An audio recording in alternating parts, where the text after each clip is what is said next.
All right, so let me start for real. I am excited you're here. Very excited. You look like a great group.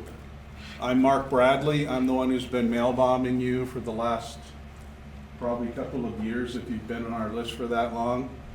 I am the vice president of our association, the training director, and one of the 8 crew chiefs. Tim is one of the 8 crew chiefs, and he is our smart IT guy as well. So he does all the recording and all the smart stuff for us. This is going to be a 4-hour lesson. For those of you that are listening online, I need you to send me an email to confirm that you have actually watched this video. And I'm going to give you some key words to send to me when you email me confirmation. The first word is peanut butter. So that needs to be in the email. Hello, sir. All right, so take a picture of this slide if you don't mind. These are some of your contacts, and the ones I want to focus on are me. I am your quote-unquote de facto crew chief, and I am the one that you're going to contact if you have any issues getting into Arbiter, any issues with your uniform purchases, any issues with any of the training. I will be your crew chief for the spring Parks and Rec season. Randy Hodges, you'll meet him next week. He's got something else going on. He's our president. And then Eric McCormick, you'll meet him when we do our on-field training on Saturday, March 7th at Harrison High School from 9 o'clock to 1 o'clock on the 7th of March. You'll meet him. He'll be running that training. I'll be up in Minnesota visiting my daughter. And then here's another big name for you, Scott Samsel, who is the assigner. He is the one who's going to be going into Arbiter, and he will be assigning you to football games, and you'll be either accepting the games or declining the games. Once you are assigned to a game, if you have any issues with having to turn back the assignment or anything having to do with the arbiter accepting the game and getting paid, will go to Scott. Any other issues, like a parent told me blankety blankety blank and it hurt my feelings, you talk to me. So Scott does the assigning and I'm your crew chief, so if at any other issues, please contact me. How many of you are gamers? Couple of you. So I like video games. I'm 61 years old. I like playing video games. You know how sometimes when you have a current version of the game and then you're doing an update and it says after like 60% of updating that game, it says you can start playing it now. So the full update is not available, but you can start playing and probably play a smaller portion of what the whole availability is. And that's kind of like how we're going to treat the spring. Is we are not going to turn you into 5A state championship officials after 12 hours this spring. So the punchline is, this is going to be a both and. I'm going to talk out of both sides of my mouth.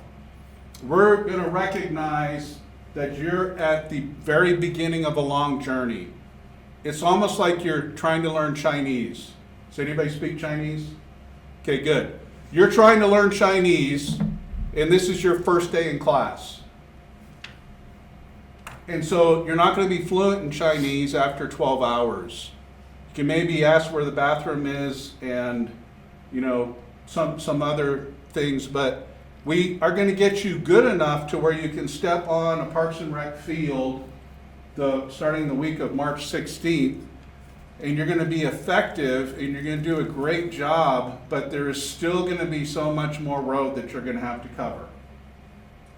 So I want you to be perfect today, but we know you're not going to be perfect today, if that makes sense.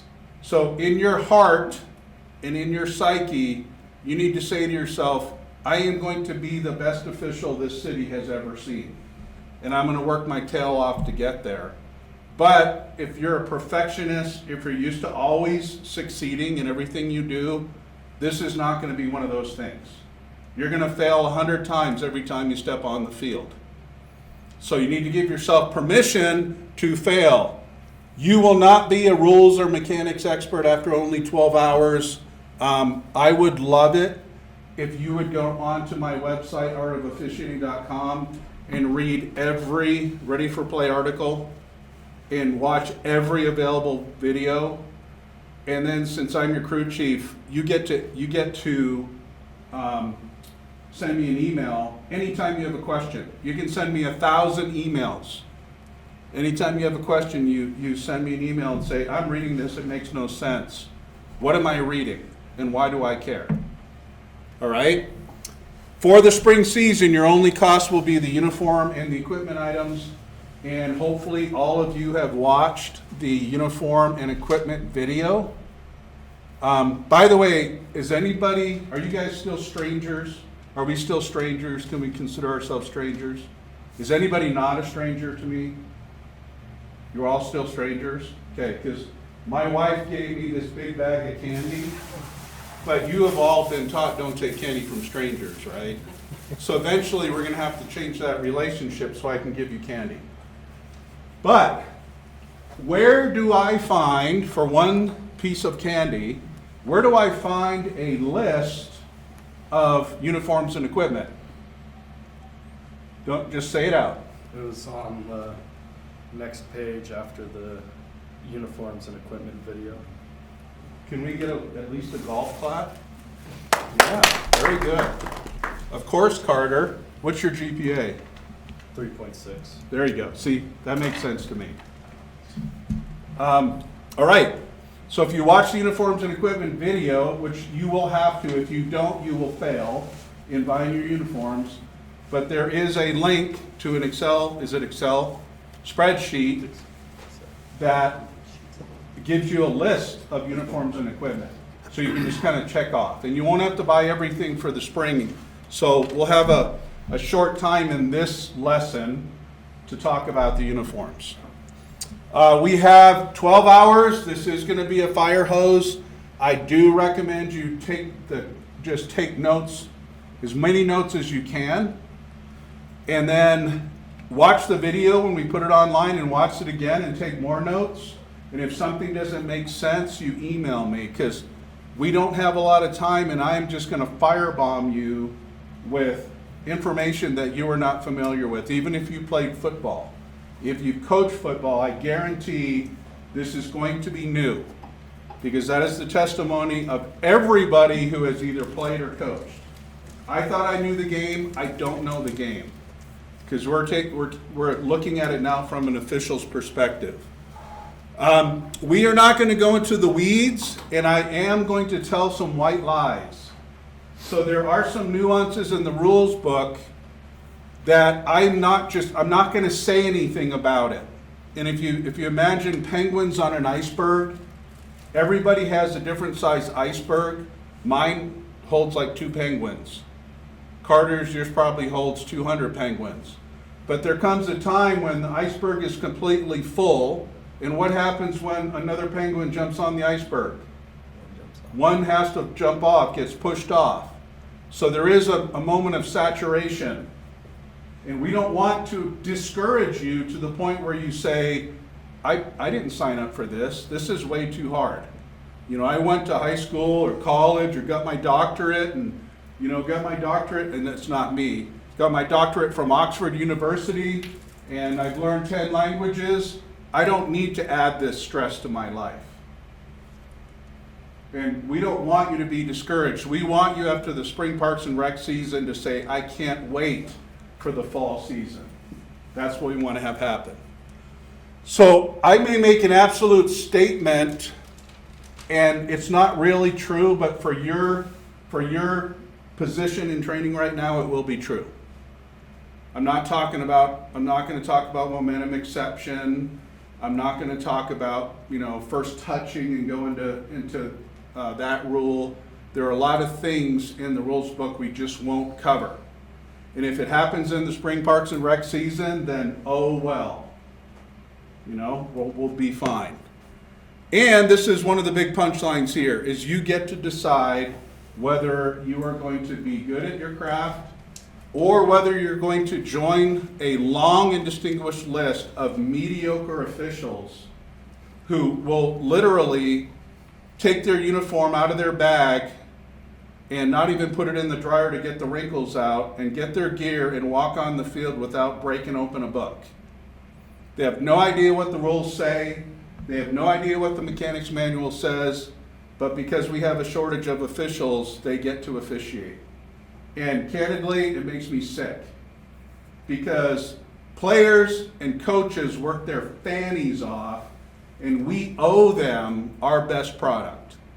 So I would ask, and I'm a very candid person, I already love all of you, so I'm saying this out of love, but if you are a minimalist, don't officiate with us, please.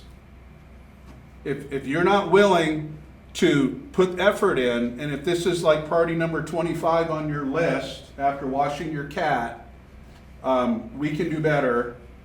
And it's okay if you say, hey, Mark, after the first day or after the first hour, I'm not really interested anymore. That's okay. It's awkward being new. Unless you, we have a guy in our association that started college at the age of 13. He's just super smart. But I know I fail quite a bit, and it's always awkward to fail. It's always awkward to step into a situation and not knowing what to do. Like, I don't play golf anymore because I hate going on the range or going onto the course and shooting 110 and getting frustrated because I'm not willing to practice. It's awkward being new. If you're a perfectionist, you have to fall in love with failing because we fail a lot at first because this is all new stuff for you. So you will make a lot of mistakes and you will receive a lot of correction, which is a positive word for criticism. We hate the word criticism. You better have thick skin. If you don't, you're in the wrong profession. I tried to think of a movie example of working for a boss who just constantly criticized, like at every turn, was in your face saying, you're wrong, you're dumb, why can't you do it better? If you come up with a movie example. I was raised by my sisters, but Devil Wears Prada, she's kind of like always telling everyone that they're wrong, always. I like that. Kind of a chick flick, but we can watch those. Yeah. But just, you're always going to be criticized by the coaches. The players are going to be snotty, right, Carter? Have you ever been snotty to an official? I know our coach has. Okay. And the last thing you want is one of your teammates to criticize you. But how are you going to get better if you don't have constructive feedback? We had an official last year that quit because that official didn't like the tone of voice of a senior official that was correcting that official for a big mistake that that official made. And so don't be that person. You're gonna want criticism, and some people know how to give it with grace and with finesse, and other people just don't. So they're gonna steamroll you, and they're gonna say things in a very disrespectful way. Forget about how they say it, just focus on what they're saying. Take notes, accomplish all the requested actions. So if I say, here's your next set of videos, try to watch them right away. And then just know that there's one big difference between me standing here and you guys, and that's 19 years. I got a chance to start 19 years ago. If our roles were reversed, I would be sitting here and you would be up here teaching me. So there's nothing that Tim and I have that's special. I think we're both very good officials, but you all have what it takes to be an outstanding official. You just need to give yourself permission to take the time to do it. All right, I probably don't have to say this to this group. Officiating is an art and a science. The science is the rules book, the mechanics manual, the case book, the Reading Study Guide. The art is the judgment. The art is how you communicate with coaches. The art is how you communicate with each other on the field. And because this is a human endeavor, officiating is a human endeavor, we all have different personalities, we're going to all view a play differently. And Tim and I will be on the phone looking at a video, and I'll say, I think that's a foul, and Tim says, I don't. And that's okay, because we have different opinions. And that's going to happen. Some people are extremely high J on Myers-Briggs, and they throw their flag all the time. I hate that. And other people are very low, and they're very permissive, and they never throw their flag, and I hate that. So there's a balance between the two. Please watch the videos. Please watch the videos, take notes. If you see something in the video that doesn't make sense, email me. There are some optional videos, and I'll try to email them to you when we're a little bit further along in our development. But for example, how to deal with coaches, players, and parents. There's a video on communicating with them.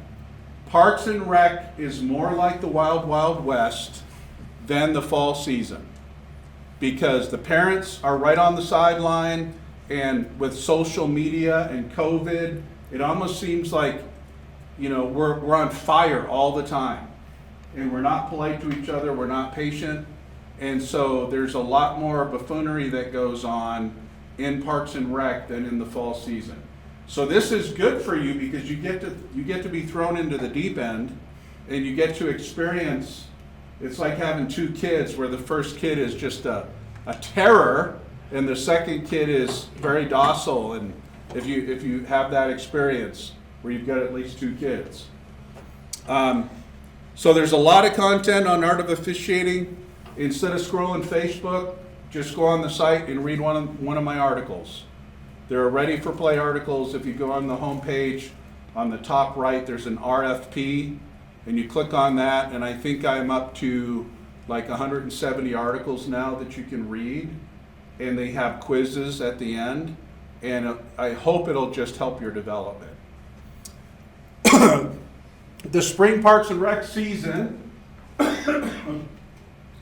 begins on the 16th, the week of the 16th of March, and is scheduled to run for about 6 weeks.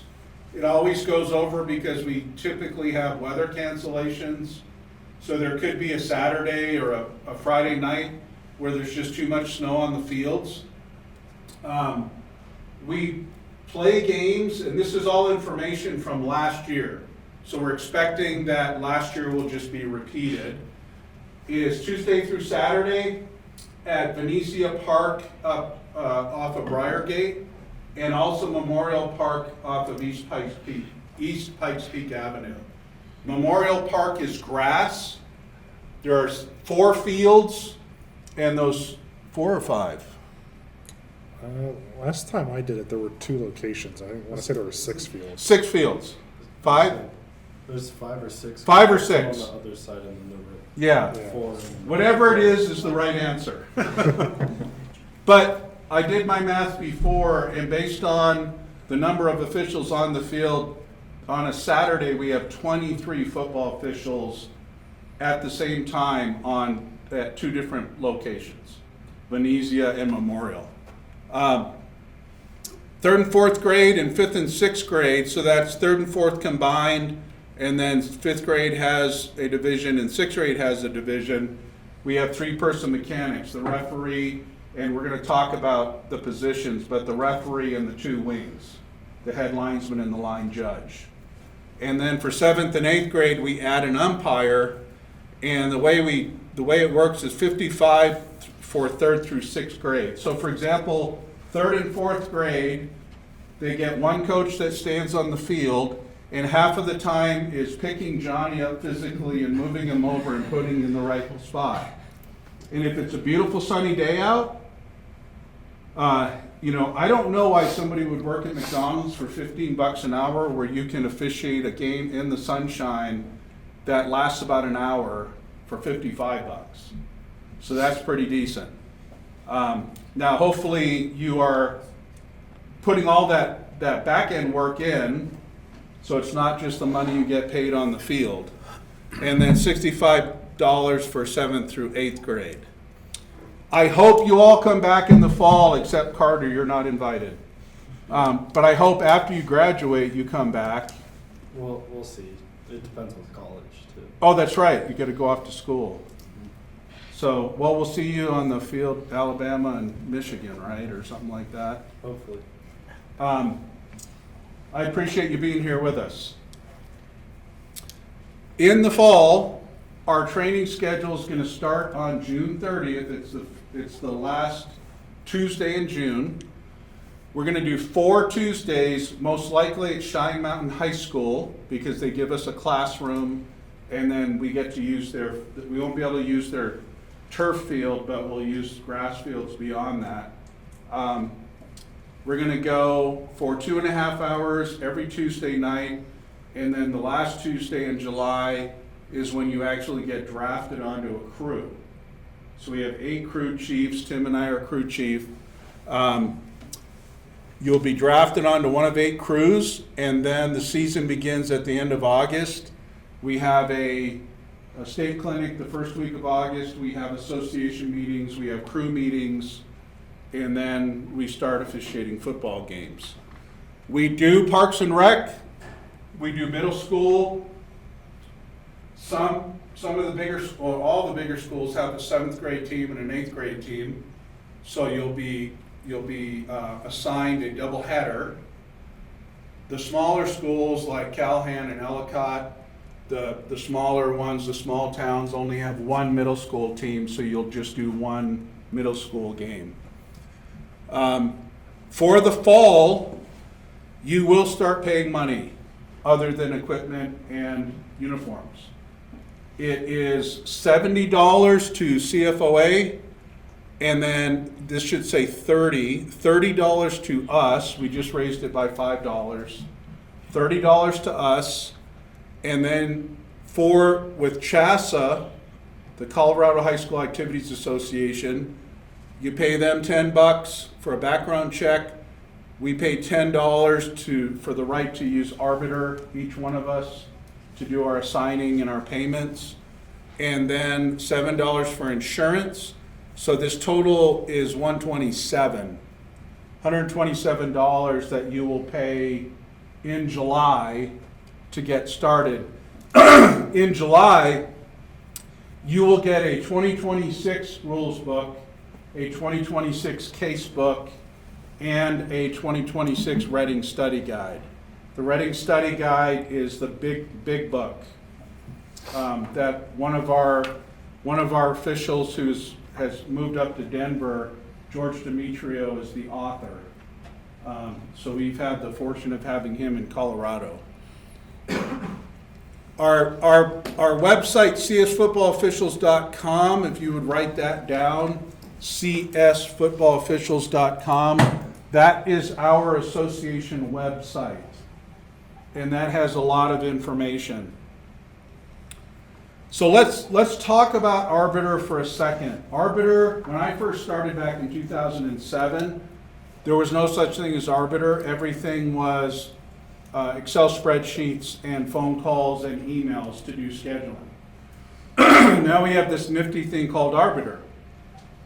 You're gonna, if you continue with us, you say, yes, I do want to officiate, I'm excited, then you will get an email, and I'll explain all of this, but you'll get an email from our assigner, and you will go into Arbiter. And Arbiter is arbitersports.com is the vehicle we use to do assignments and to do payments. So we'll show you how that works. Scott Samsel, who is our assigner, I'm going to send him an email after the field day on March 7th. And I'm going to say, here's the list of all the people that completed the training. He is then going to go into Arbiter. He's got godlike privileges, and he puts you into our association, and you automatically get a welcome email that says, please sign up for, put in your email, put in your login or your password. and put in your profile information, etc. So look for that welcome email from Scott after the field day, when you've all been quote unquote blessed because you've done all the requirements. You're going to set up your Arbiter account and update your information. I'll show you really quickly how to do that. And then one of the most important things is set up Arbiter Pay, which means you put your bank account information and you link your bank account information to Arbiter Pay. And then when you work games for the spring, our treasurer, Dean Rook, when you work a game, he will then go into Arbiter Pay and send you 55 or 65 bucks. In the fall, when you work for a school, the school secretary, the athletic secretary, will put the money in and it'll show up in your Arbiter Pay. And then all you have to do is click transfer. It's super easy, and they'll send the Arbiter Pay money to your bank. If you don't do Arbiter Pay, you don't get paid. You can work a game, and if you don't have Arbiter Pay set up, you will not work the game or get paid for the game. You will accept and decline game assignments, and as I said before, don't talk to me if you were assigned a game and you accepted it, and then 2 days later you found out you couldn't work that game. Don't contact me. Contact Scott. Scott is the assigner, and you send him an email, Raymond Samsel at msn.com, but everybody should have taken a picture, and say, hey, I'm sorry, I have to turn this game back. In csfootballofficials.com, which is our CSFOA website, there are resource links. And these two links right here, arbitersports.com and Arbiter Getting Started, when you receive that welcome email from Scott, the next place you should go is open a new tab and go here and click on those two links. And it'll walk you through their Arbiter is extremely user-friendly, and it'll walk you through the steps that you need to take to register, put in your profile, connect with Arbiter Pay, all of the things you need to do. Can you open up while I take a drink?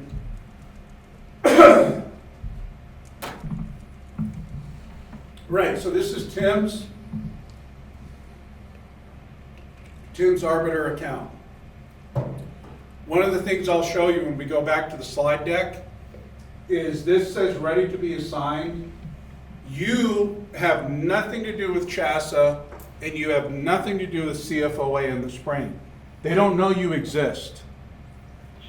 In the fall, you will then register with CHSAA, Colorado High School Activities Association, and CFOA.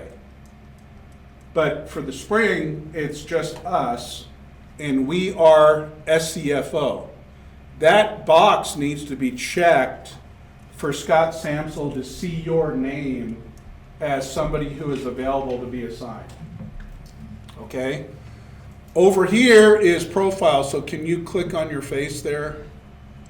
So this is where you find your profile, and when I tell you to set up your profile, you put all of your information in, including your address, because if you don't put your address in, Arbiter will not let you be assigned because they don't know where you live. You could live in Miami for all they know. So you're going to put in all of your information, and then if you could click out of that.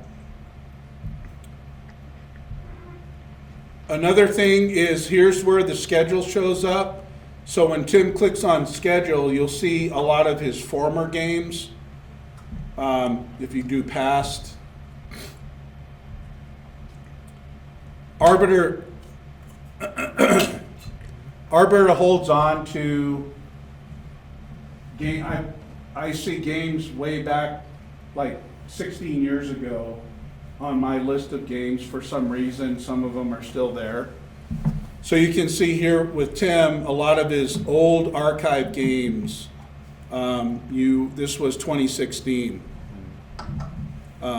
here's 2017. So I don't know why it holds on to those old games, but at It's- least you can see the games that Tim worked last year. It's playoff Um, games. I'm sorry? Playoff Playoffs? Okay. So that's where, and what will happen is when you get an assignment, you'll receive an email that says, you've been assigned new games. Click here to accept or decline.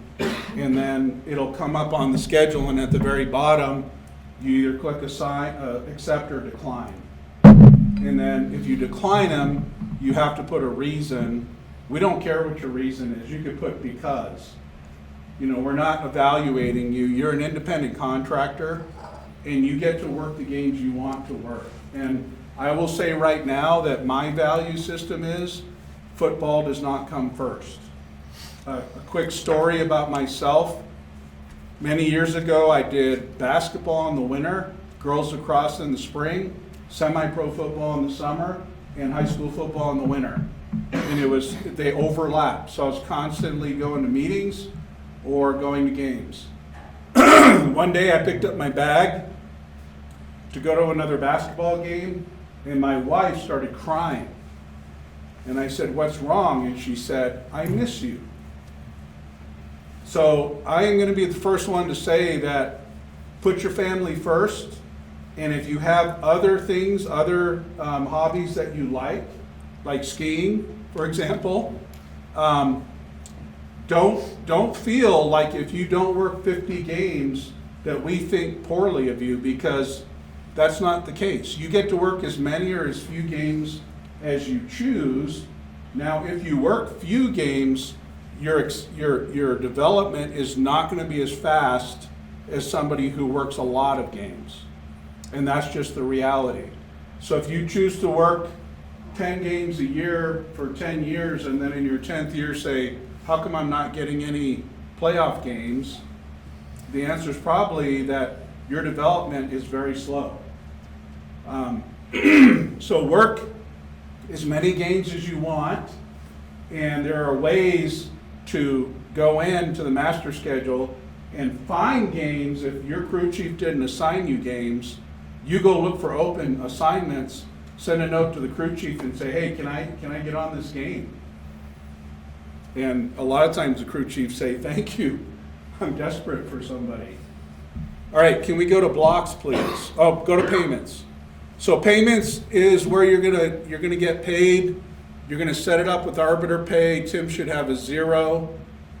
So available balance, so if you work a game, a Parks and Rec game, it'll show $55 or $65. If you work a bunch of them, it'll show $300. And all you have to do is click on transfer money, and you've already loaded your bank account information, and that's all good to go. It'll just send the money into your bank account. Go to blocks. This is very, very important. And Tim and I are both crew chiefs, and we tell our officials to block days and times they're not available, and people don't do it. It's a pain in the butt to try to send out equal assignments so everybody gets a piece of the pie, and you send an assignment to somebody and they decline it and they say, oh, I'm out of town. And the answer is, well, why did you not block it? So when you put the block in, your name doesn't even show up as being available. If you don't put the blocks in, you're creating extra butt pain for the crew chief. So if you can, put in your blocks. If you can't work Saturdays, block every Saturday. If you get off of work, drop dead, you can't leave any earlier than 4, and you work all the way down south, and you're 45 minutes away from Venezia, and you get off at 4, you probably need to block all the way up till 5. Because there is they don't want you running onto the field during kickoff. So please make sure you pay attention to blocks. Okay, can we go back? Oh, and Can I add one quick list. thing? Yeah, go ahead, Tim. Just with the blocks, I find this to be the most confusing part of Arbiter, because you have to come over here and select what you want to do first. So if you want to block all day, you click here, and then you can come over and click on the day that you want to block. So If you're just on view schedule, it won't actually do any blocks. Can you go to lists? Yep. So in lists is where it'll show the name, alphabetical order of all of the officials in Colorado Springs, the officials in Pueblo, and I think Arkansas Valley as well. And so you'll see officials, and if it has yellow, that means they're not active. But if you're thinking, I know my crew chief's last name starts with a V, but I don't remember, you can click on V and it's, oh yeah, it's Mark Van Gampler. All right, can you go back to the deck, please?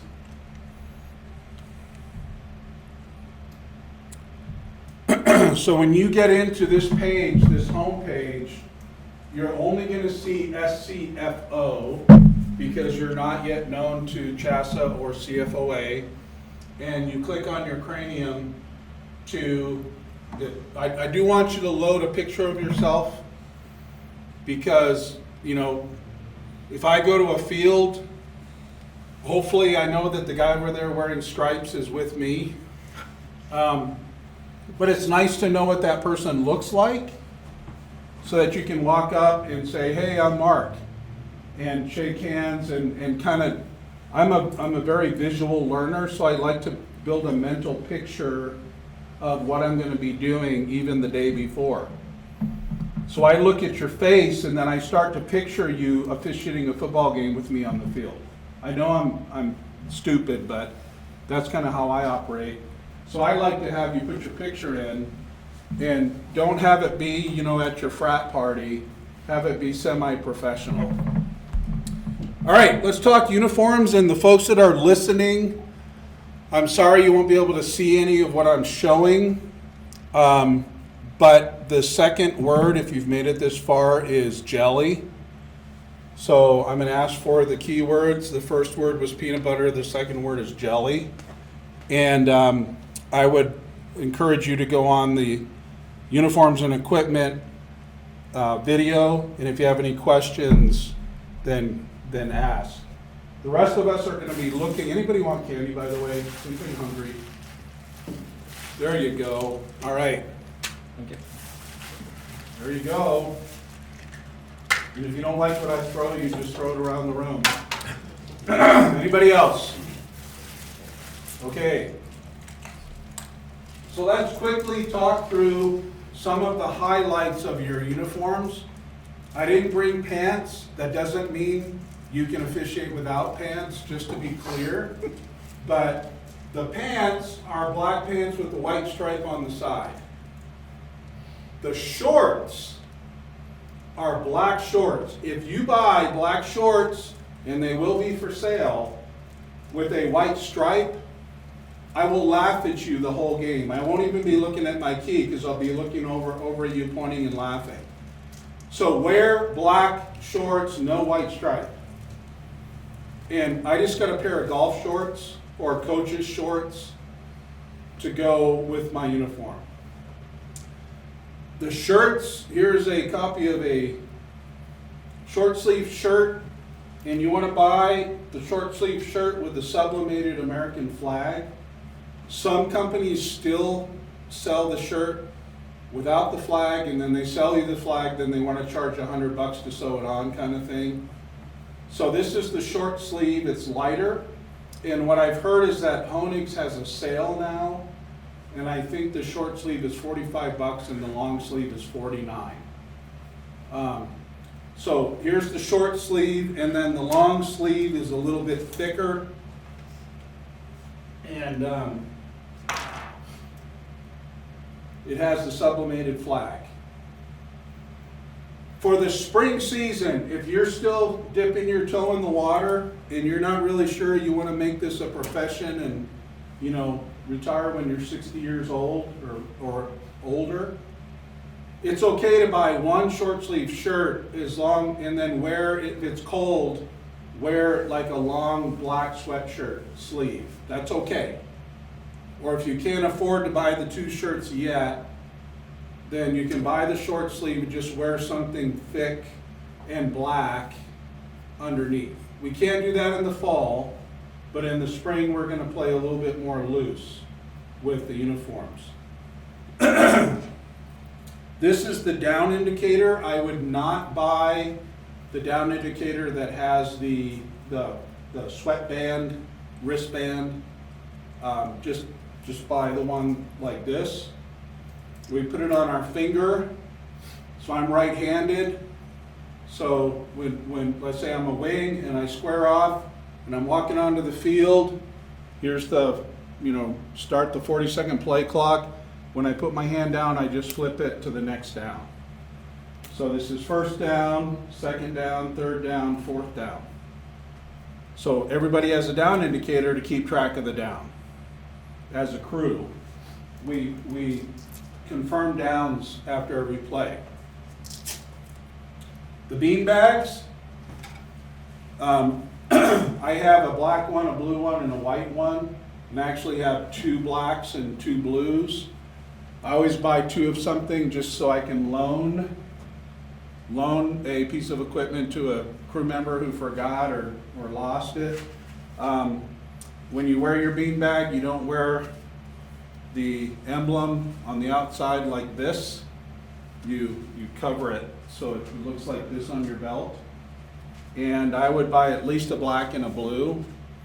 And the referee can say, well, we use blue beanbags. Now, if you just want to buy the black and that's all, or buy the blue and that's all, that's fine. The punchline is you buy the minimal amount of equipment if you're not sure you want to continue. If you're just kind of, test driving. For the whistle, what I like to do, I used to officiate basketball, is I use the basketball, kind of the choke lanyard. I just think it's more comfortable for me.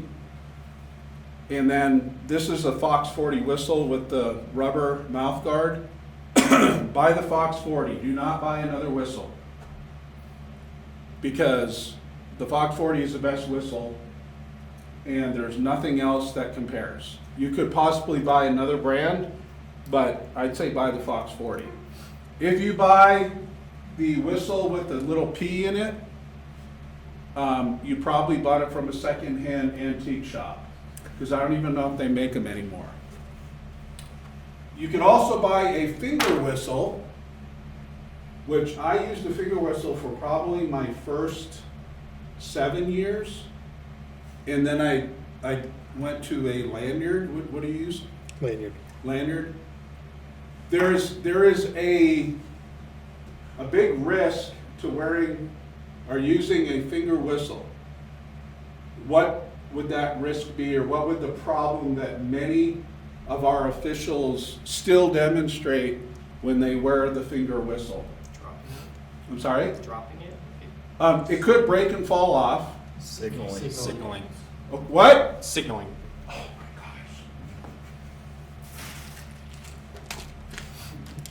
Okay, so elaborate. He said signaling. Blowing the whistle and making signals. It's harder to do with that. How do you make signals? Like, show me stop the clock. Show me wax on, wax off. Show me stop the clock. It's over your head. Show me stop the clock with a finger whistle. And people still do this. So what is this signal? Could be a touchback. Touchback. So I have video of one of our back judges where there was an interception by a defensive player who caught the ball on like the 2 or 1 yard line, and he was in correct position to rule on whether or not the possession was on the 2 yard line and then his momentum took him into the end zone, or if he gained possession in the end zone. So he's blowing his whistle doing this. And everybody's thinking, okay, touchback, we're going to snap on the 20. And then he puts the ball down on the 1. And it's like, what the heck? You just did this. So with a finger whistle, from my experience watching tons of videos, is, there's a people do this, incomplete pass. Now you could do wind the clock and blow the whistle. That's okay. I've seen this.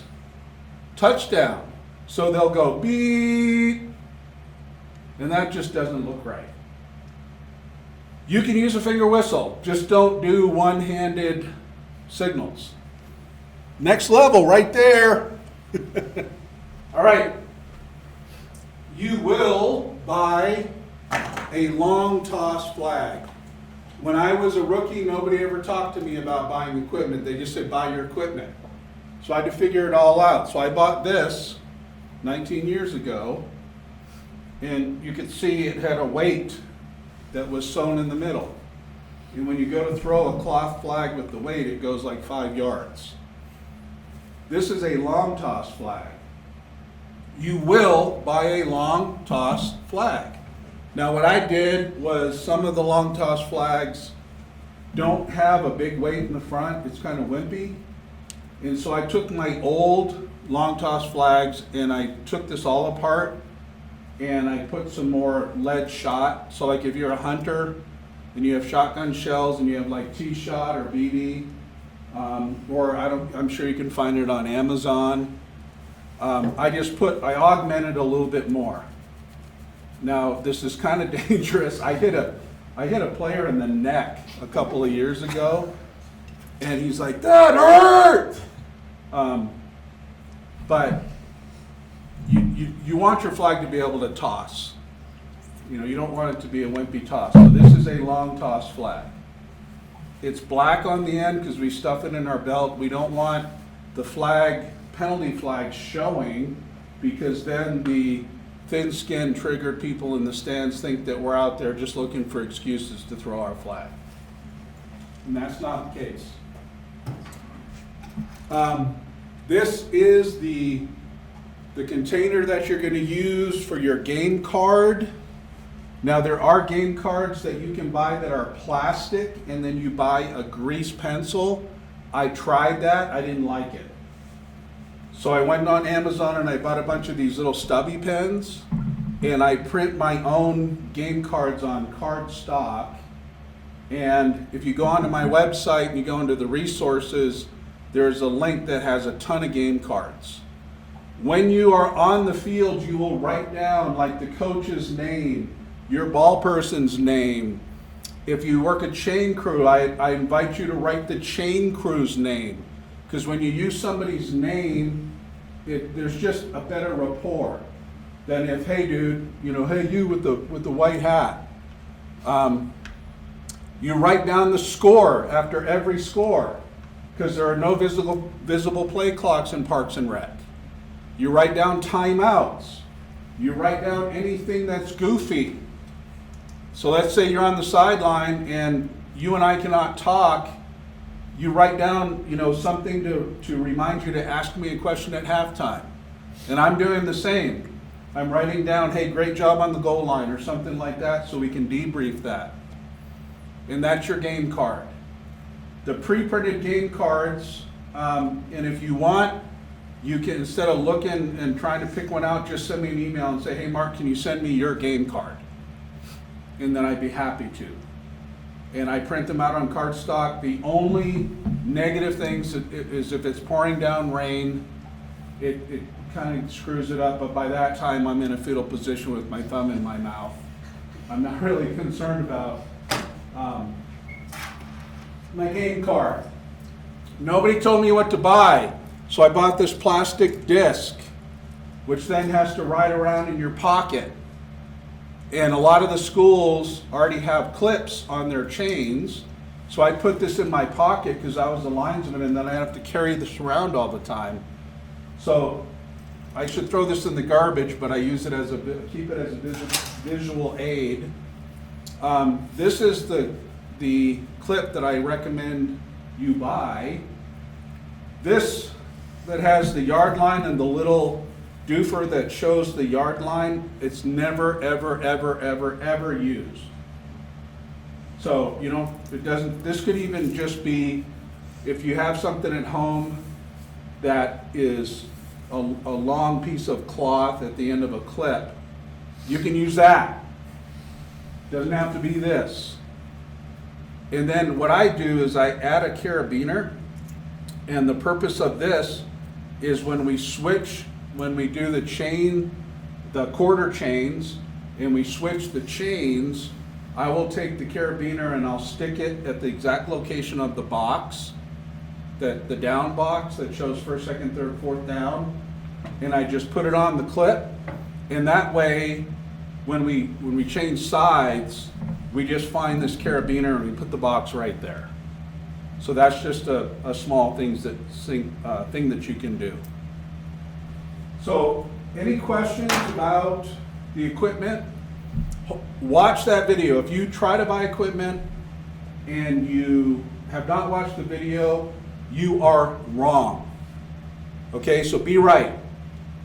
For everyone, those of you that are listening, I want you, before you show up for the scrimmage on the 7th, or actually the field training, it's not a scrimmage, the field training, on March 7th, you must have at least one long toss flag.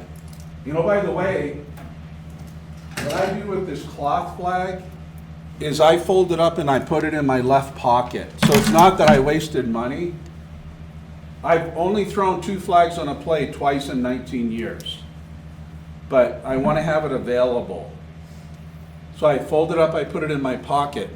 Do you go with 2 flags on your belt? I have the same type of cloth flag, but I kept the weight and I put it in my back pocket. Okay. So, and you're going to figure out, some guys I put mine right here. Some guys put double guns on the back, like Val Kilmer and Tombstone or whatever. You can do whatever you want with your flag. Don't have it side by side with your beanbag. So I put my flag on the right side, I put the beanbag on the left side because I'm right-handed. But if you want to be like the gunfighter that pulls across, you can do that if you want. So buy one of these at least. If you know you're going to officiate and you're going to die on the football field at the age of 100, you can buy 2 of these. But as a minimum, buy 1.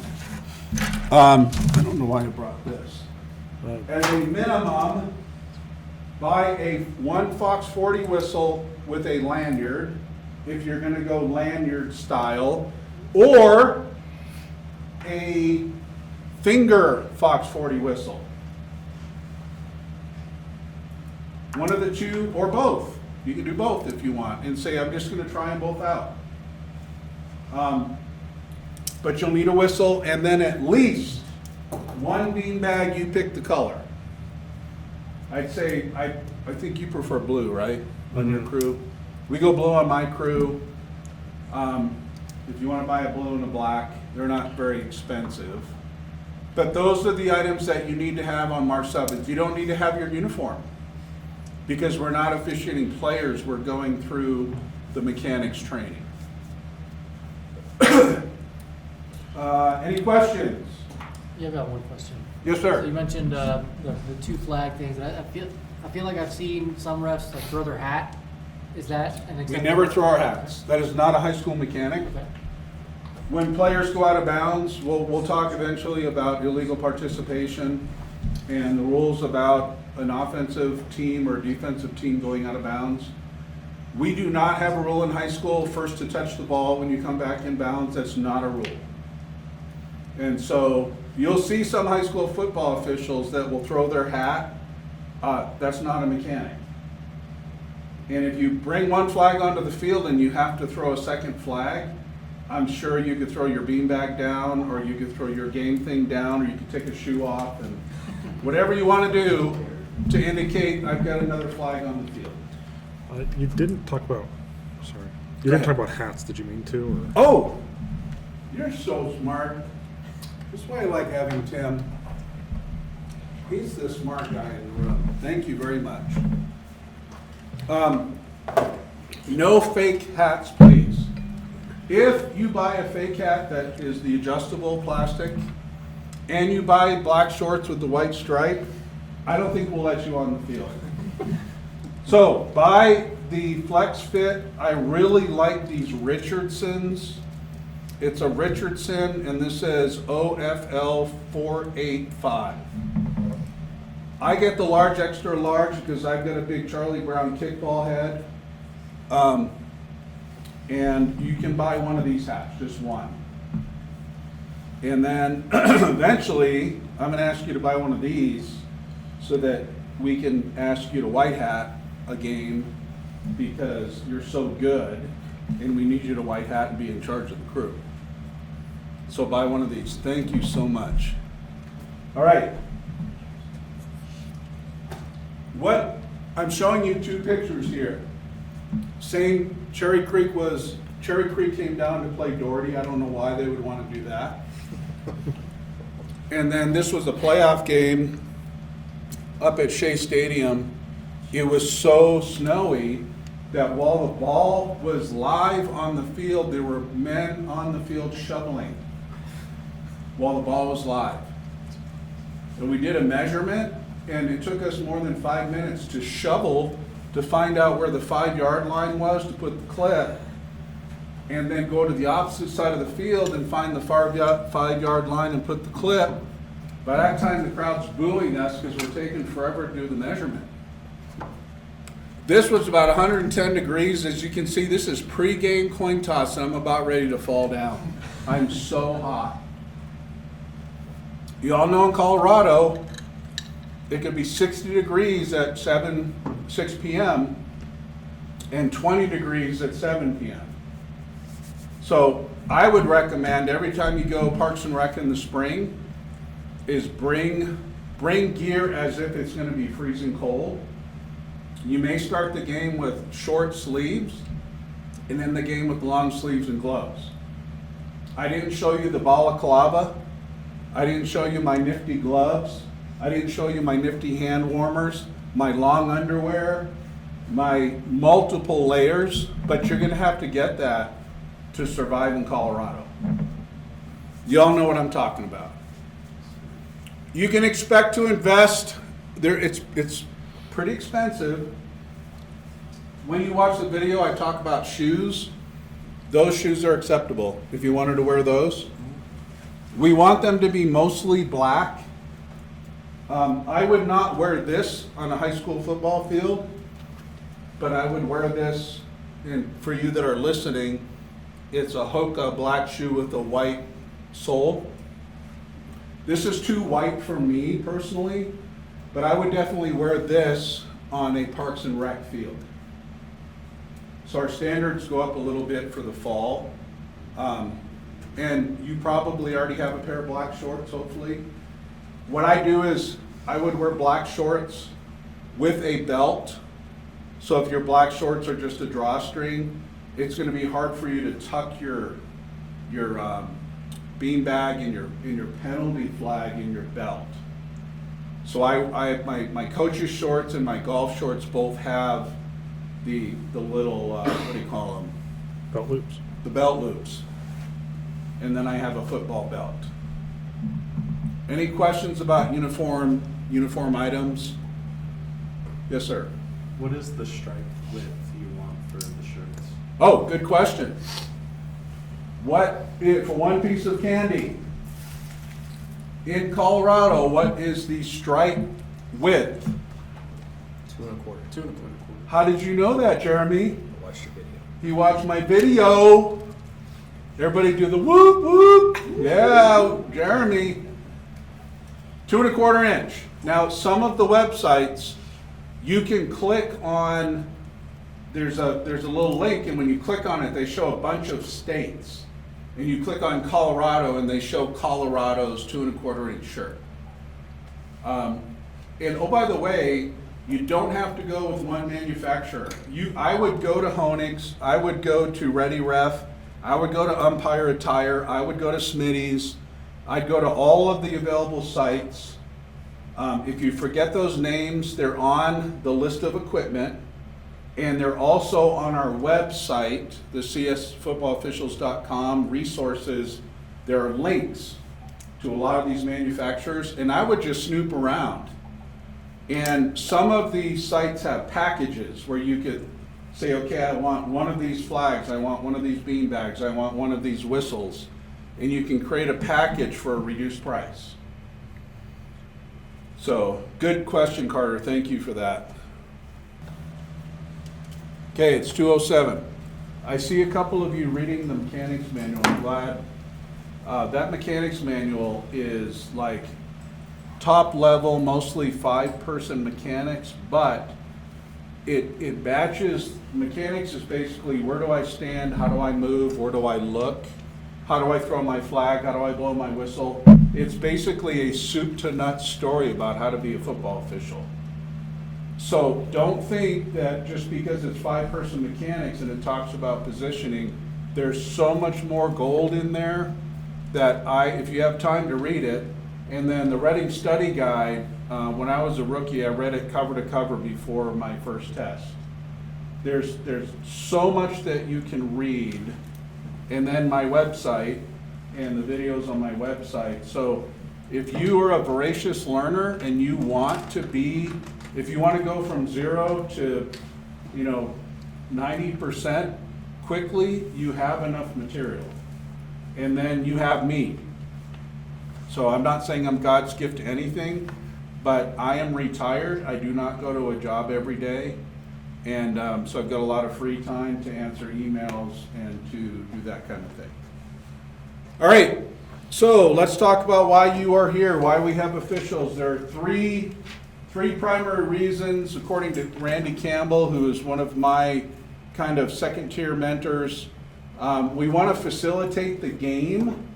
Facilitating the game is walking onto the field, doing the coin toss, doing the kickoff, spotting the ball, making sure the clock's running, making sure the game can be played between two teams. That's called game management or game facilitation. We also want to make sure that as much as possible we promote safety. A lot of the rules, the 15-yard penalties, are safety related. And when we see a safety rule infraction, a foul, we flag it every time if it's safety related. And then one of the third and one of the most important reasons is we want to make sure that one team does not gain an unfair advantage over the other team within the rules. And you can't hold, you can't block below the waist outside of the free blocking zone. You can't grab a face mask. There are many rules. Your formation has to be legal. You can't use disconcerting acts if you're on the defense. So there are a lot of rules that help the game to be played fairly. If you don't know the rules, you really can't be a football adjudicator.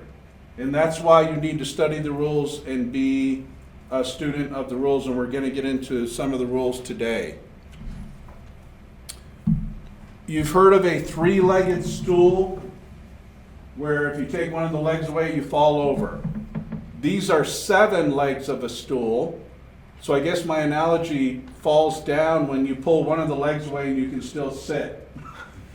But I would tell you that all of these components on the slides are important for you to consider. Rules knowledge, you have to have rules knowledge. And yes, we do have football officials that walk onto a varsity field that if I held a gun to their head and say, tell me about first touching, they would not be able to tell me. And that's pathetic. So you, as a brand new official, probably have better rules knowledge than some of our veterans. Good on you, pathetic on them. Your goal is to memorize the rules book, without exception. That's what you want to do, is know the rules. You would hope that your doctor knows the rules and is a student of their craft. You would hope that the law enforcement officer that stops you on the side of the road knows the law. And you can see videos on Facebook and on YouTube of citizens trying to argue with law enforcement about the law. You're going to have coaches argue with you about the rules. And when you know the rules and your response is, Coach, by rule, they are now arguing with the rules book, not with you personally. The mechanics is, like I said, is where do I stand? How do I move? How far do I go down the field during a passing play? Where do I look when the runner goes away from me? Where do I look when the runner comes toward me? Is the quarterback my key on a passing play if I'm a wing? That's all mechanics. And then judgment, as I said before, officiating is a human endeavor, and we're all different. And some of us are more permissive than others. Some of us are more draconian than others. And so we bring that human endeavor, that humanness into our officiating. If officiating was perfect, we'd all be like the Borg on Star Trek. We would all think exactly alike, but that's not possible. How to communicate is very important, especially in Parks and Rec, and so I will beg you, I will get on my hands and knees, or on my knees, and beg you to watch that video on the artofofficiating.com website. It's communication with coaches. If you do not know how to communicate with coaches, they're gonna get frustrated, and you're gonna get frustrated. By the way, on my website, you can sign up for the Ready for Play articles, and you can sign up for my newsletter. The Ready for Play articles, I start in the first part of August, and I publish one like every other day, and I used to publish them every day. So there's an archive of those articles, and the first 4 ones that I wrote in 2024 were how to deal with coaches. And when do you flag a coach for unsportsmanlike conduct, and those kinds of topics.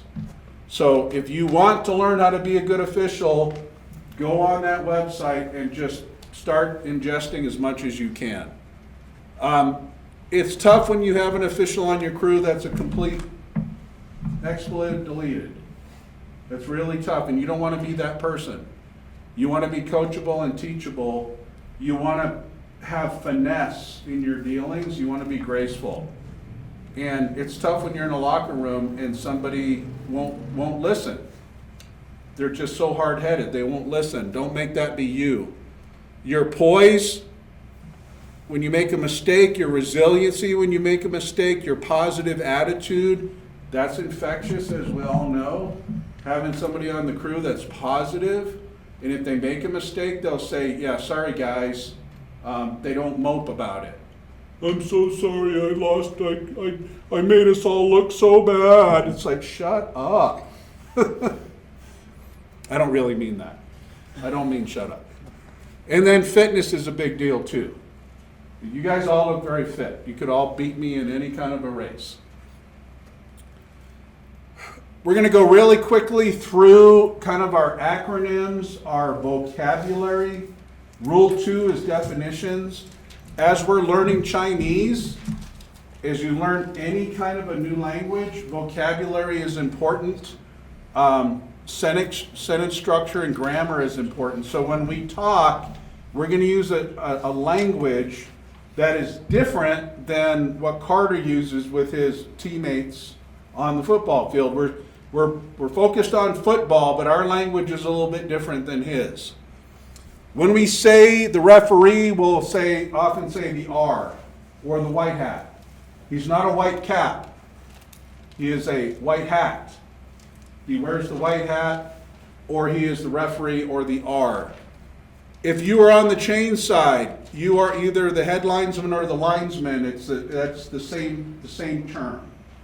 So if you watch my videos, I get lazy. I'll just start saying linesman because I'm too lazy to say head linesman. But you're the linesman. You're on the chain side, which is typically the visitor side. The line judge is another line of scrimmage official facing the linesman, and collectively they're called the wings. So if I say, okay, you're going to mostly work at the wing position in Parks and Rec, that means you're mostly going to be a linesman or a line judge. And I believe that the key to being a good official is to start out as a wing and stay on the wing until you're an expert on the wing. Don't be too quick to become an umpire or a back judge. Because when you get on the sidelines and you get to talk to the coaches, that's the most fun. You get to have a coach yell at you and say, you're the worst official I've ever had in 23 years of officiating, or coaching. So the U is the umpire. The umpire, we won't have an umpire in 3rd grade through 6th grade. We will have an umpire 7th and 8th grade, and then in the fall, except for the Parks and Rec, we'll always have an umpire. The umpire is in the middle. The umpire primarily spots the ball. Most of the time, the umpire will spot the ball. The umpire is the one that stands in the middle with all the stinky linemen. And here's all their complaining all the time, right, Carter? That's all the D linemen. Right. And then we're not gonna have a back judge. So if you see BJ or back judge, that's not present in the Parks and Rec. Here are the positions, and we're gonna show this again when we talk about formations. This is out of our, out of your mechanics manual. But when you officiate spring Parks and Rec, you will primarily work the wing position, so, which means every time the ball snapped, you're gonna be on one of the sidelines on the line of scrimmage. That's where you will be. Now, we have to identify how to speak about players and plays as clearly as we can. And so what we do is, if it's a scrimmage down, the ball is snapped on, say, the 20-yard line, and the ball is not kicked, so it's a scrimmage down without a kick, we use A for offense and B for defense. So if my number is 33, then I am A33 if I'm on the offensive side of the ball. If I'm on the defensive side of the ball, I'm B33. And we use that as we go through plays. So if I send you a quiz, it might say 3rd and 5 on the A20, A12 takes the snap. During the play, B78 grabs A33's face mask, that kind of thing. So you know, you can picture A is the offensive player, B is the defensive player. We use A and B to show sides of the field. So if the ball is snapped on the A20, how far does team A have to go to score a touchdown? 80 yards. If the ball snapped on the A1, how big is your pucker factor? Yeah, you've got 1 yard to your goal line. K is the kicking team. So anytime the ball's kicked, either a free kick or a scrimmage kick, we say K. So 4th and 5 from the K13, K55 snaps the ball over K11's head and into the end zone. That's what it would look like. If it is a yard line, you will see a dash between, so you see here 4th and 5 from the K33. If you see a dash between the K and the 33, that's a yard line. If there's no dash, it's a player jersey number. So K12 punts the ball and R33 catches the kick at the R45. So how far did the punt go, math in public, from the original line of scrimmage to where our team R caught the ball? 32. Got to say it loud, got to say the right. 32. 32? So if the ball snapped on the K33, how far is it to midfield? 17 yards, right? And if he catches it on the R45, how far away is that from midfield? 5. Don't feel bad, Carter, because when you're on the football field, I cannot do math in public to save my life. And so I'm on the field trying to go, especially when you cross midfield, we got to go 15 yards. And so a lot of times what we'll think is, if you go like 5 yards from the A48, we just call it the A53. And that's cheating, right? It's not the A53, there's no such thing. But in my mind, you go 5 yards, you go to the 53 across. Does that make sense? Yeah, don't do that. Okay, the ball becomes live in one of two ways. It's either free kicked, also known as a kickoff. So if you hear free kick or kickoff, that's synonymous. Or it is snapped. First, second, third, or fourth down, the ball is snapped. The ball becomes live when the kicker kicks the ball, or when the snapper legally snaps the ball. Two ways for the ball to become live, not alive. The ball is never alive. The ball is live. And then the period of time after the ball is dead by rule, and we'll talk about that in Rule 4, when the ball's dead by rule, that's called the dead ball period. How many of you are big baseball fans? So if it's like a 3-hour baseball game, for how long is the ball actually in play? Not very long. Maybe 12 minutes, something like that. Well, on a football field, when you do a 2.5-hour high school football game, the ball is dead a lot more than it is live. And so what we'll talk about this again and again, is dead ball officiating. Dead ball officiating means as soon as the ball is dead by rule, we can't just give up. We have to continue to look at players. Because what do players do, Carter? I'm sure you're not one of these guys. Well, they do a lot of things. Yeah. Players are mad at each other. Players will cheap shot each other. They'll talk about each other's girlfriends, etc., etc. So, dead ball officiating is very, very important. And we're going to emphasize that when a play is over, your head is up, your eyes are on players, you watch colors separate. And if you can master dead ball officiating, then I want you on my crew, because you'll be so good. In Colorado, not all of the states use these terms, but we say clean ball to mean we need to get a ball from the sideline, or we have gotten a ball on the sideline that will be spotted to next be put in play. A ball that will go off the field is a dirty ball. So for example, Team A, it is 4th down in inches, and they try to get a first down and they're stopped short. We will then remove their team's ball. It's now dirty. We remove that ball off the field, and Team B's ball will now come onto the field, and we'll spot it so that they can get 4 downs. So if I say, hey Carter, I need a clean ball, that means your team is on offense, and you're standing on the sideline. You turn to your ball person and say, give me your ball. We toss your ball onto the field. That ball is clean. We're going to spot that ball to next snap that ball. That's what clean ball, dirty ball means. A free kick is also a kickoff. So where on a 100-yard field, at what yard line do we execute the free kick? 35? 40? No, 35. Not the 35, not the 45. 40. The 40.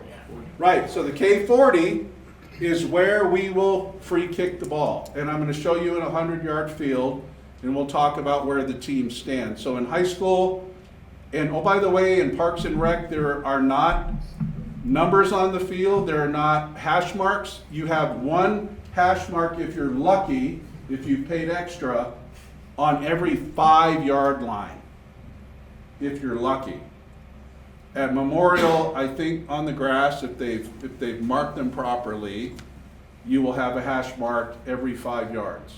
When you are on District 20 Stadium or Pike Creek High School practice field or Sand Creek or whatever, you will have nice, beautiful numbers with nice, beautiful hash marks. And they may even have an X on the K40 to show where you're actually going to kick off. A scrimmage kick is either a punt or a field goal. In Parks and Rec, we will not attempt kick tries, and we will not attempt field goals, so I'm not going to talk about field goals anymore. I'm not. When you join us in July for summer training, we will begin to talk about field goals. So because I don't talk about it, it means no kicks for extra points and no 3-point kicks in Parks and Rec. Scrimmage kick is where you have a snapper, and by rule, you have a player 10 yards behind the snapper. That's a legal scrimmage kick formation. How many times do you think that happens in Parks and Rec? 10 yards. No, so we give them some Kentucky windage because the kids aren't strong enough. And actually in 3rd and 4th grade, one kid will take the snap, everybody's kneeling on the field. He moves back a little bit, he turns around and kicks the ball, and wherever it lands is where the ball is next snapped, inside the hashes. So they don't even do a snap and a kick in 3rd and 4th. In 5th and 6th, you'll probably see, I don't know, 7 yards away at best. In 7th and 8th grade, I'd be surprised if I saw 10 yards. We had 8. My Eight? brother's team had 8 yards. Okay, yeah. So, yeah. So do we call that a legal scrimmage kick formation? Heck yes, we do. Even though the rules book says it has to be 10.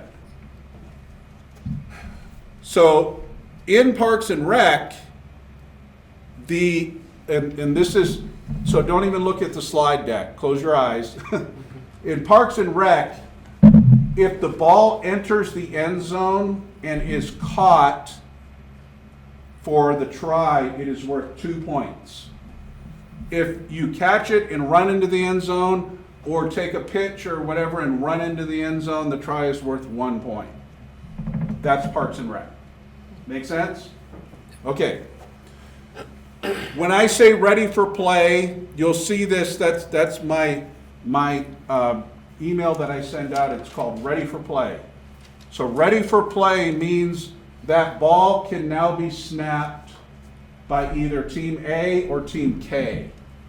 If the ball is snapped and kicked, it's Team K.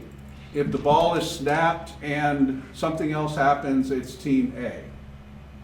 We don't say that to the coaches, by the way. We'll say offense, defense, your team, their team.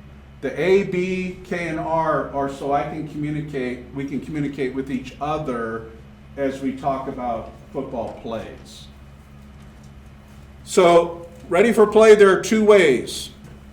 One is the referee blows the whistle. On a free kick, everybody's lined up properly, and the referee's down on the goal line, and he goes beep, and he blows the whistle. Now the ball is ready for play. If the kicker kicks the ball into the end zone and we have a touchback, and the teams come out onto the field and the umpire spots the ball on the 20-yard line, the referee then goes beep, ready for play. If there is an injury and we kill the clock and they bring the player off the field and then we're ready to start playing again, the referee will either whine to start the game clock or chop if the game clock will not start and blow his whistle, ready for play. So that's one way the ball is marked ready, is the referee's whistle. The second way is an official puts the ball on the ground at the proper yard line, the proper position, and backs away to his position. That is a second way by rule, the ball is marked ready. We do that with the Colorado decided we would go with a 40-second play clock option about 6 or 7 years ago. We used to go 25-second play clock. Every single time the ball spotted, I blow my whistle ready. Then we said, let's go with the 40-second play clock. So the runner gains 3 yards, the umpire puts the ball down and backs away. As soon as he was down, the 40-second play clock started again. If the runner goes out of bounds running, the game clock stops, but the play clock, 40 seconds, starts. Now, Parks and Rec, are we thrilled about a 40-second play clock? No, that is superb. 100% Kentucky windage. And by the way, the referees, I'm going to say this so I don't forget, the referees keep the clock on the field. There's no visible clock. Do not allow your referee to tell you that you will keep the game clock on the field. Don't. If they say, Trevor, you're keeping the game clock, say, no, I'm not. Mark told me to say no. Because keeping the game clock, do you want to deal with keeping the game clock and learn how to officiate at the same time? No. So that is the one time you can look at that white hat and say, pardon me, with all due respect, Mark told me vehemently no, and if you make me, I'm gonna call him, and then he's gonna talk to you. And I'm being serious. So you will not keep the game clock on the field, the referee will. So there's a difference between the game clock and the play clock. The game clock could be stopped and the play clock is running. They get 40 seconds to snap the ball next. Just for clarification. Go ahead. For the game clock, you're referring to just the spring. The spring, yes. And if you're still kind of, you know, I'm still trying to get this thing, don't take the game clock in the fall. Most schools do have a visible game clock. I can't think of, Well, sometimes it's broken. or Parks and Rec. If you do Parks and Rec in the fall and you're still not comfortable, just say no. Say no. I've got too much to worry about. I don't want to do it. I'll do it in a couple of months when I'm more comfortable. You got to be selfish every once in a while, right? All right. Line of scrimmage. There are actually 2 lines of scrimmage on a scrimmage down, not just one. There's Team A's line of scrimmage and Team B's line of scrimmage. So if we're looking at a football, you know, try to be descriptive for those who are watching. The nose of the football, if we're heading to my left and I'm holding the ball out, in my left hand I've got the nose and in my right hand I've got the tail. Whose line of scrimmage is this if we're going that way to my left? If I'm going that way, it's B's, Team B's line of scrimmage. They're on defense. They are trying to keep the team from going to my left. Whose line of scrimmage is this? A, right, the right side of the football. So we have 2 lines of scrimmage, and in the middle, between the 2 lines of scrimmage, what do we call that for one piece of candy? What? Neutral. Oh, man, you guys. Who else said neutral zone? Who else said neutral zone? You can even lie if you want candy. I just want candy. Yeah. You said neutral zone, I heard it. Yeah. All right. So there are 2 lines of scrimmage. And we're going to talk about the neutral zone for a scrimmage down and also for a free kick. The line to gain, every team by rule gets 4 downs to go 10 yards. And you have the chains that are exactly 10 yards. The chain should be exactly 10 yards long. The back stake is put on the yard line on the nose of the ball. When you spot it ready for play, the back stake is on that nose of the ball, and then you stretch the stake and it goes out 10 yards, and Team A or Team K has 10 yards or 4 downs to go those 10 yards. The front stake is called the line to gain, or what I call the money line. They have to go to those 10 yards, which means that line to gain is super important. It's like money. Got to get there to get the money. That's called the line to gain. And we'll talk about that often. Out of bounds, and we'll talk in Rule 4 about when the ball is out of bounds and when it's not. The goal line, the end zone, and then forward progress. Now we'll show you a video with a gentleman named Ray Lutz. Ray Lutz, who lived in Calhan, passed away quite a few years ago now. And he is my football grandfather. So my mentor is Mark Van Gampleer, who is one of our crew chiefs. And Ray Lutz is a mentor to Mark. And Ray was a beloved icon in our association to the day he passed away. He said, and I quote, "Forward progress is the wings most important product is forward progress." The wings, the head linesman and the line judge, getting proper forward progress is one of the most important tasks you have on the football field. And forward progress, we'll talk about it in Rule 2, is the advancement of the ball as far down the field as the ball advances before the ball carrier is in his forward progress is involuntarily stopped. So if you're hit and you get driven back, you get credit for as much yardage as the nose of that football reached. That's called forward progress. You will be on the sideline with the coaches. And when I said I'm going to talk out of both sides of my mouth, I'm going to tell you that you get permission to not be a rules expert, but I want you to be a rules expert. And there's no other way to say it. You don't have an excuse, but you have an excuse. If you have the mindset that I am going to work my tail off to learn the rules, and I'm going to email Mark every day, and I'm going to look at all of the stuff on the website, and I'm going to read as much as I can, and I'm going to quickly rise through the ranks to be a stud official, I'd love to have that be your story. I don't want you to be the mediocre official that doesn't put in any effort and just shows up and going, hey, where are we supposed to do our tests again? And what am I supposed to do to pay? You know, the typical mediocre follower. Don't be that person. Be excellent. You're going to be on the sideline with the coaches. And you're going to have to answer questions. And it's okay to say, I don't know the answer. I will get you the right answer as soon as I can. You shouldn't say that with every single question. It's okay to say it if you have to. Is coach, that's a great question, and I'm going to get you the right answer.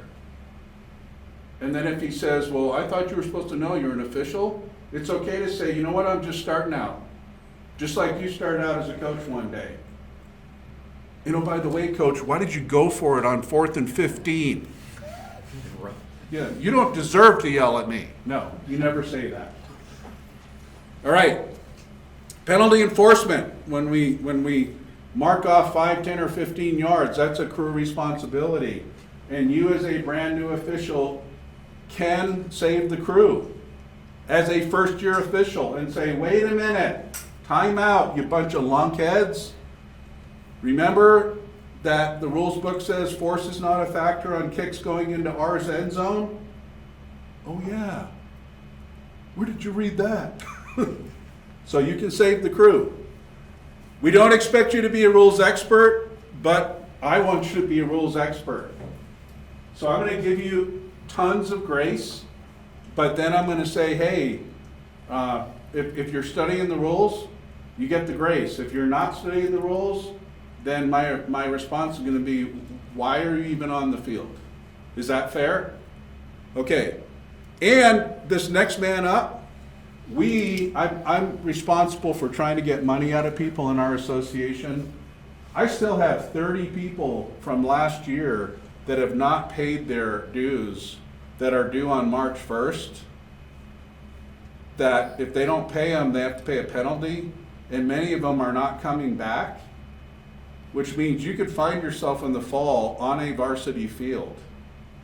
When I was a rookie, there were a lot of people that were in our association, and I never saw a varsity field. And we had rookies last year that worked a handful of varsity games, including a guy who worked a 4A game between Air Academy and somebody. So working a varsity game your first year is not unheard of, especially in today's environment. So if you want to do that, by the way, I'm your spring crew chief, and I'm telling you I'm retired, and I'm telling you I'm available to do whatever you need to get as good as you want to be. So you have all the resources you need if you want to be good. So let's go ahead and look in our rules book. You have a copy of 2025, and luckily, there's only one it's not even a major rules change, but there are not any earth-shattering rules changes between 2025 and 2026. Players can now have their game cards on their waist. So before, if they had anything on their waist, they had to have it on their arm. Now the game cards can go on the waist. But let's go ahead and just do a quick look, a visual survey. So if you are at home, you don't have a rules book, But if you open the page to the table of contents, which is the second page, that quickly gets you, if you want, to the different rules. There are 10 rules. On the right-hand side, it says football rules changes. What they do is they kind of just give a highlight, a summary, quick summary of the rules changes. And then they also have football editorial changes. An editorial change is changing happy to glad or puppy to small dog, some way to make the sentence clearer or more accurate, so that it's not, and maybe it was confusing in the past, but it doesn't really fundamentally change the rule. And then if you turn the page, we have points of emphasis.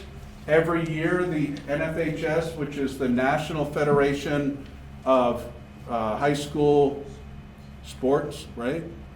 NFHS. I think so, yeah. Yeah, something like that.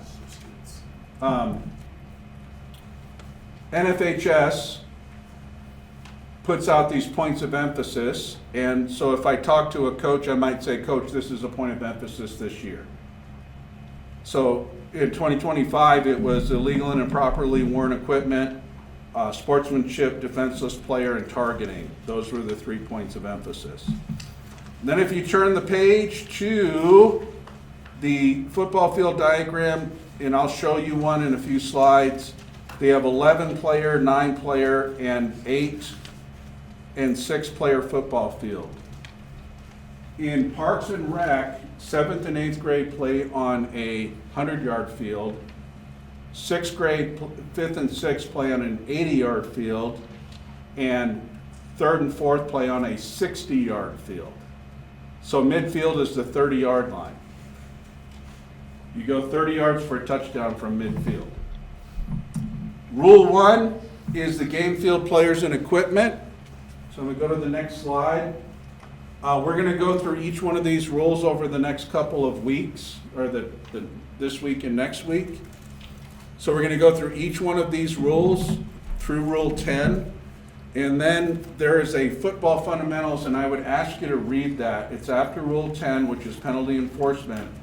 And football fundamentals, I would read it because there are some statements of fact that are not explicitly stated in the rules, but it's a fundamental, which is really a rule.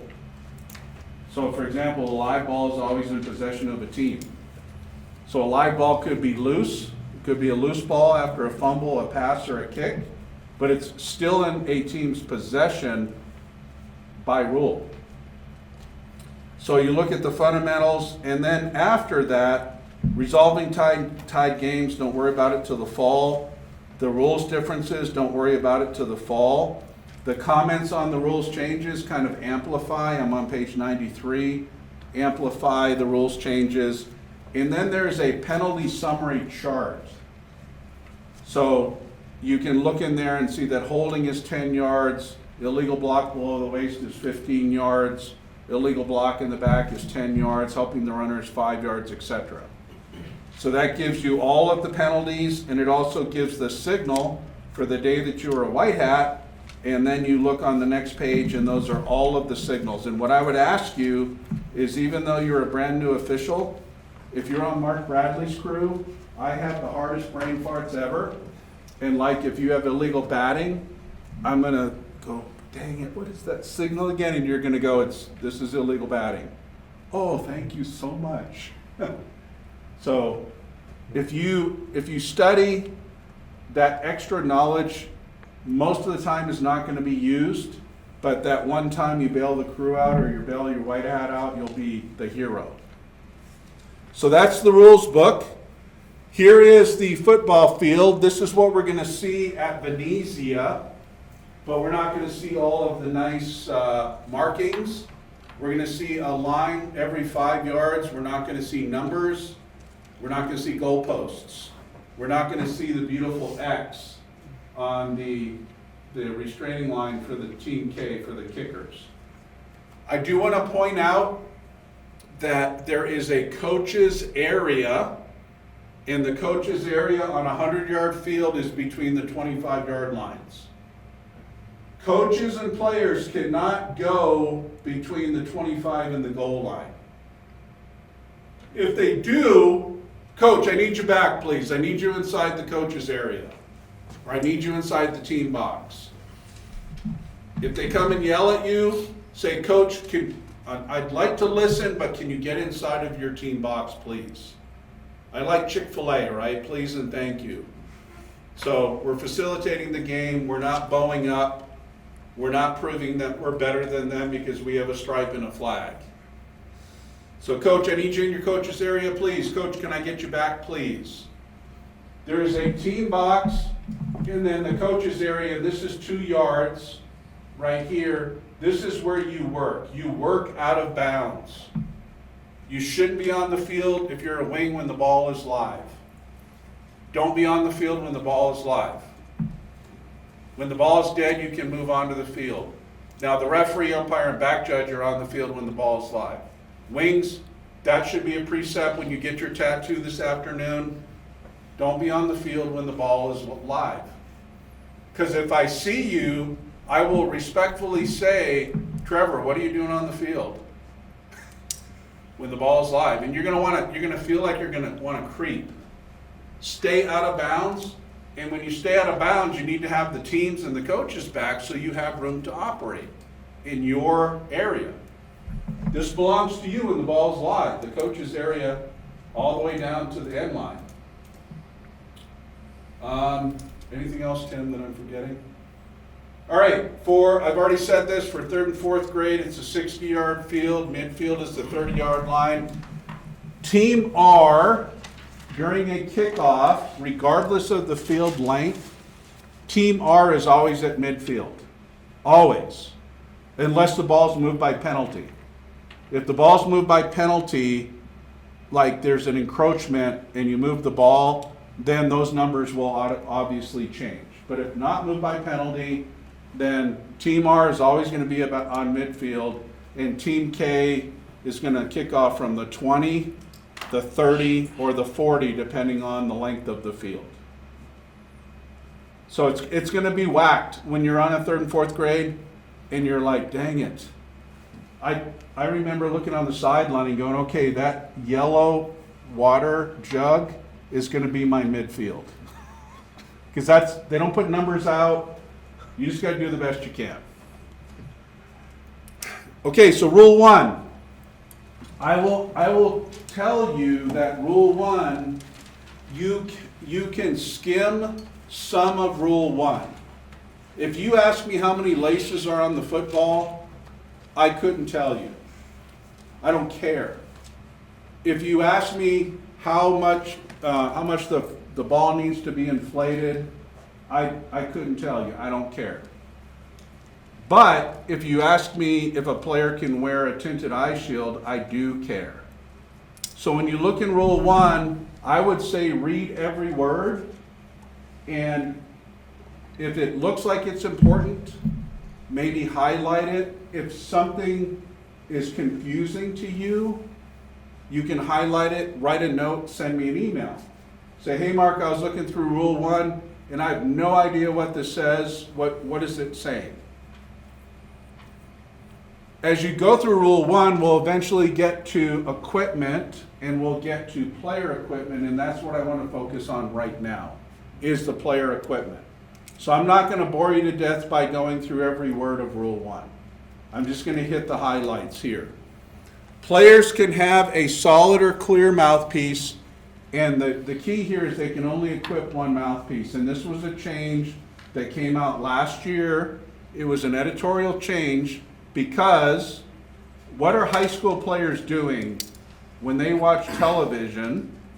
They are trying to emulate what they see on TV, college and the NFL.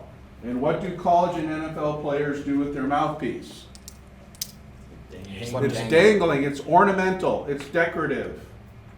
So they put one on their face mask, but it never goes into their mouth. So high school players were starting to do that, and high school you have to wear a mouthpiece. So what they were doing was dangling a mouthpiece and then putting one in their mouth. So they had 2. And when we'd stop the game, hey 11, put your mouthpiece in, he'd go, and he'd kind of push it out to show he had one. Well, we're slowing the game down. So NFHS put an editorial change that said basically one mouthpiece can be equipped. So when you're on the field, and I will bet you dollars to donuts you're going to see this in the first game, because coaches don't know. Even though I have a coaches meeting with them, they still don't know some of the rules. If a player has a mouthpiece dangling and you say, put your mouthpiece in, and he shows you one, escort him off the field. Coach, this player has 2 mouthpieces, he can only equip one, he must sit out for 1 play. So pick one. If a player continually spits his mouthpiece out, then what you can't do is say at the end of the play and he gets up and his mouthpiece is out, he either spit it out himself when the ball was dead, or it came out because he got hit. But if you observe a player continually spitting it out, you need to tell the coach, hey coach, his mom or dad don't want to pay dental bills. He keeps spitting it out before the snap. Can you please fix that? And if it continues, say, coach, I'm not going to allow him to play because he's not equipping his it's not unsportsmanlike, but coach, if he can't wear his mouthpiece properly, he needs to stand on the sideline. That's important. Safety is important. No tinted eye shield, even with the doctor's note. They can wear sunglasses, but the eye shield has to be clear, cannot be polarized, which means when you turn your head, and you probably have seen this, when you turn your head and it's polarized, you can no longer see the face. That's polarized. So some of the players are going to come out looking like Megatron, and they're going to have a black eye shield because mommy thought it would be cute, so they buy it. And you guys, coach can't wear that. You must take it off. Don't say to the player, hey, next game take it off. They cannot play with illegal equipment. So have them take off the tinted or polarized eye shield. We are not the fashion police, and every single team has violated the eye shade rule every game in the history of football, right? So they're going to do crosses and everything. Just, I wouldn't care. You're not the fashion police, but don't let them have like F you or suck it or something like that. If it's a triangle, if it's a cross, whatever, you know, good for you. But if it crosses the line, talk to your white hat and say, hey, is this he's got his whole face is black. No, let's clear that up. Pants must completely cover the knees. We fight, right, Carter? Do you wear your pants properly? Mm-hmm. Okay, thank you. But players, again, during warm-ups, they pull their pants up because it looks cool, and they don't pull them down, and they have this back protector, and I saw it, I won't say the school, but they all had messages to their girlfriends. They put tape on it, and then they wrote messages to their girlfriends, and then they'd pull their jersey up so the girlfriends could see, I love you or whatever.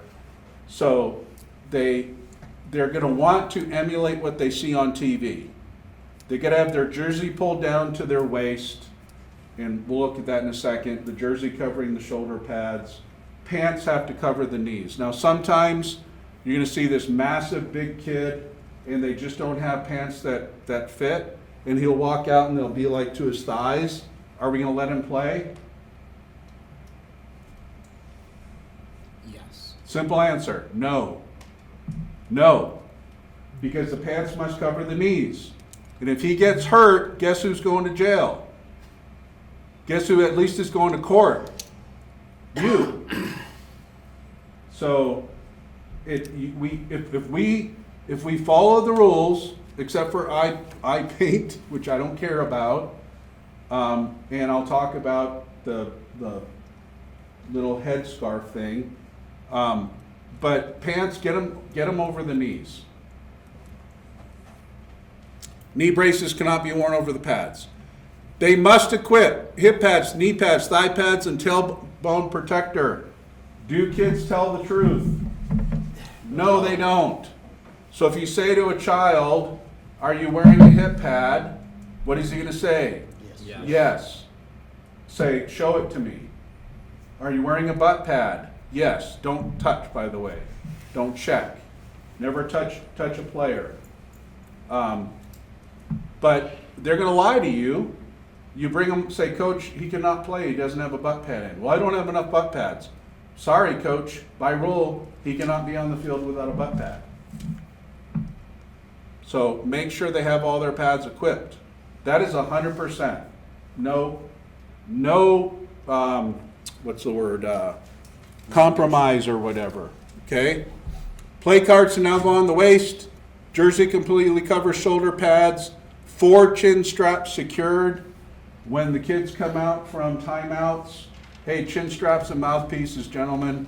So all 4 chin straps, if they can't fasten one of them, you can stop the game, try to get it fastened. If it's not fastened, he cannot participate with only 3. You send him off. We haven't been able to get that thing fastened for 4 games. Well, he shouldn't be playing for 4 games. All 4 need to be fastened.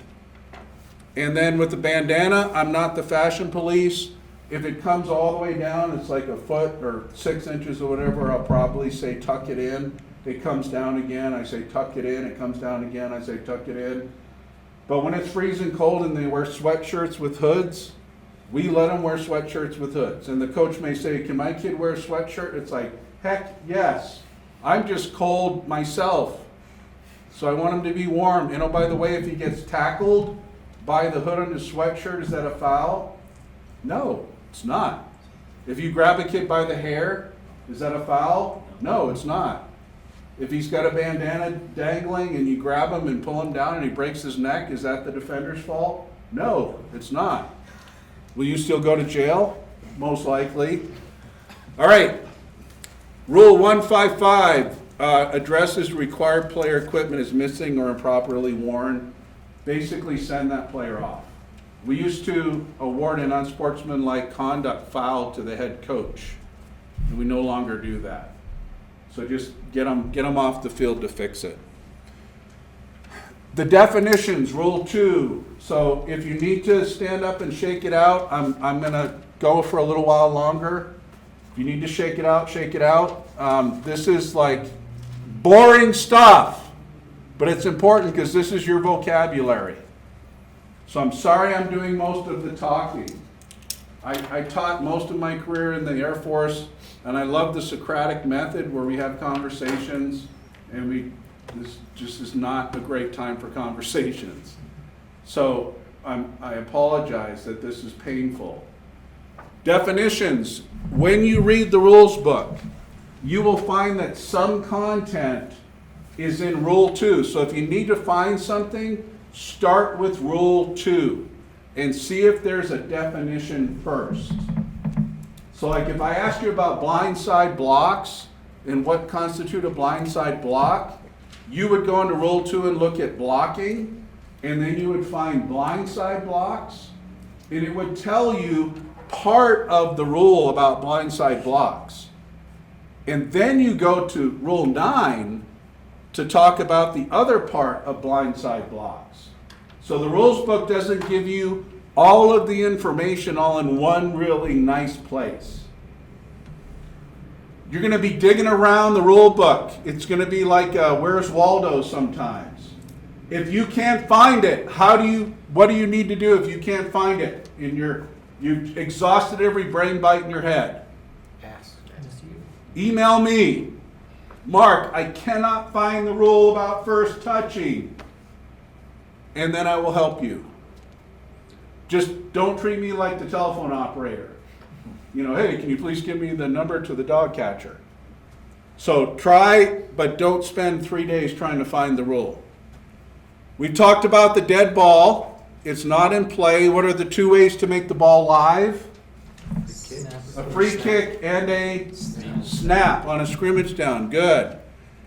There is something called a loose ball play. So in Rule 10, when we talk about penalty enforcement, there is a section that talks about types of plays. There is a loose ball play, and there is a running play. Well, there's also a loose ball. So you can have any number of loose balls in a running play and any number of associated runs in a running play.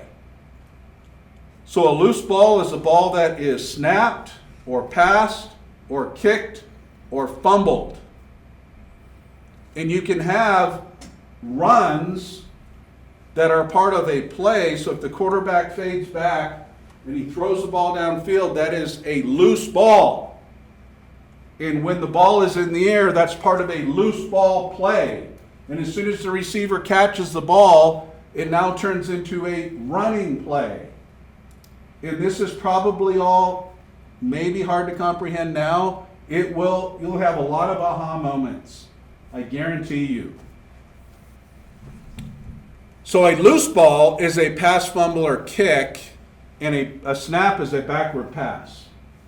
A snap. By the way, we don't use the word lateral, we say backward pass. We don't use the word offsides, we say encroachment. All right. Batting is a what kind of act? Intentional. Kicking is an intentional act. Fighting is an intentional act. So when you try to recover a loose ball and you try to grab it and your hand hits it and it's not intentional, we call that a muff. If you swing at it to hit it, remember at District 20 Stadium, we had Pine Creek and I missed the batting. I still put it on Devin. Well, it was me, I'm staring right at it. It was Devin. Maybe one day we'll look at the play, Tim's my umpire, and the kid bats it to try to keep it in bounds. And I'm standing there like, duh.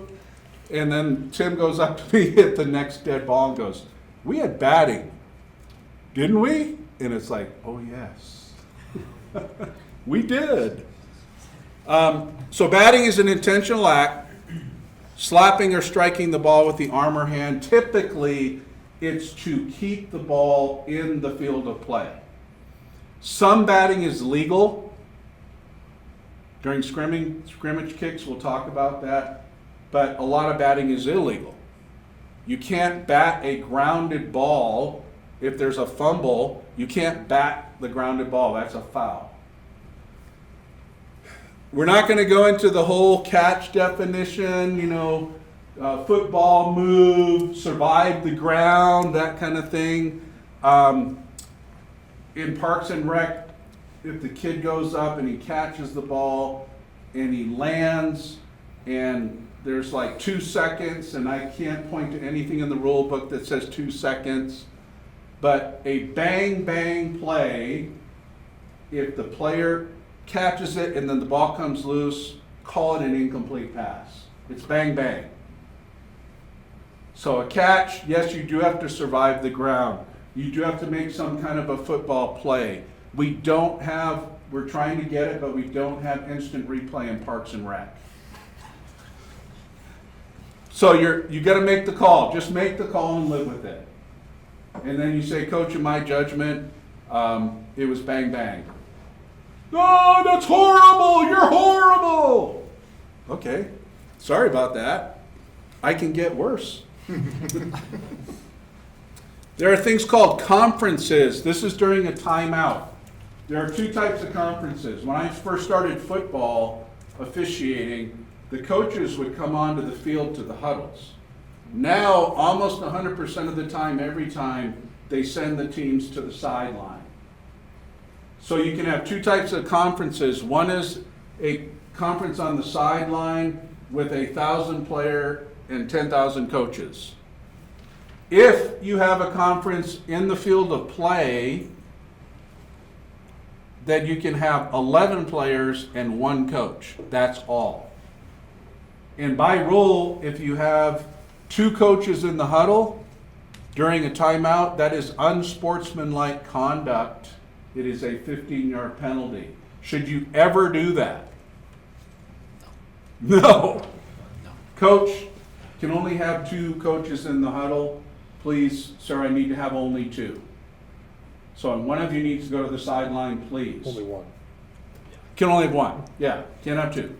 So one of you needs to go to the sideline, please. And if he continues to stand there, say, Coach, I don't know if you heard me, but by rule, you can only have one coach in the huddle, and I need one of you to go to the sideline.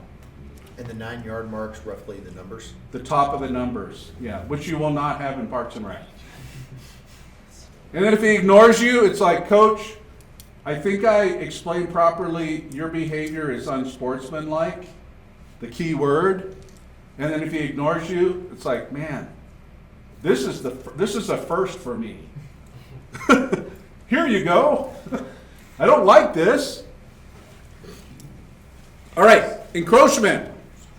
Encroachment is, it's called a dead ball foul, but really what you're doing is you're not allowing the ball to become live. So we have this thing called the neutral zone, and we'll get to that later on in definitions. But we have two lines of scrimmage during a scrimmage down. Team A's line of scrimmage is the butt of the ball. Team B's line of scrimmage is the nose of the ball. Only one player can have his body part in the neutral zone, which is between the two lines of scrimmage. And that player is the center, who's got to have his hand on the ball. Snapper. Now, by interpretation, other linemen can reach across and point. It's like if I'm in a 2-point stance and I say, I've got him, and I reach into the neutral zone, that's okay. There's also a neutral zone between Team K's restraining line and Team R's restraining line on a free kick. So from what yard line does Team K kick? 40. The 40. And what yard line is Team R? 50. The 50. So how big is that neutral zone? 10 yards. 10 yards. So here's the punchline is, if any player goes into that neutral zone before the ball is legally kicked or snapped to make the ball go live, we call that encroachment, which is a foul. Has anybody ever seen the movie Far and Away with Nicole Kidman and Tom Cruise? And they're out in the West and they're racing to get their plots of land, and they're all at the starting line, and some guy takes off with his horse. And the sergeant goes, "Shoot that man!" So when somebody starts too early, we shoot that man by flagging them for encroachment. Now, there is an art to officiating where we're not going to be super draconian. So if a player has his foot on the 50-yard line, we let that go. And coaches are going to yell about it. You look, he's on the 50. It's like, Coach, he's not gaining a competitive advantage. We'll do the same for you. Or his helmet is in the neutral zone. Coach, thanks for pointing that out. We'll take care of it. And in a 3rd and 4th grade game, is the world coming to an end because a child is over the ball? No. But trust me, the parents and coaches believe that the NFL is going to call the next day. Truly. So that's encroachment. It's not offsides. And do we allow a player to go back? Jump into the neutral zone and go back? Yes. Generate a reaction. High school football. What about it? High school football. Do we allow a defender to get into the neutral zone and then get back as long as the snap doesn't go off? You better get this right, or I'm going to make fun Yes, of you. they do, unless it's state, because for some reason they didn't let it happen. By rule.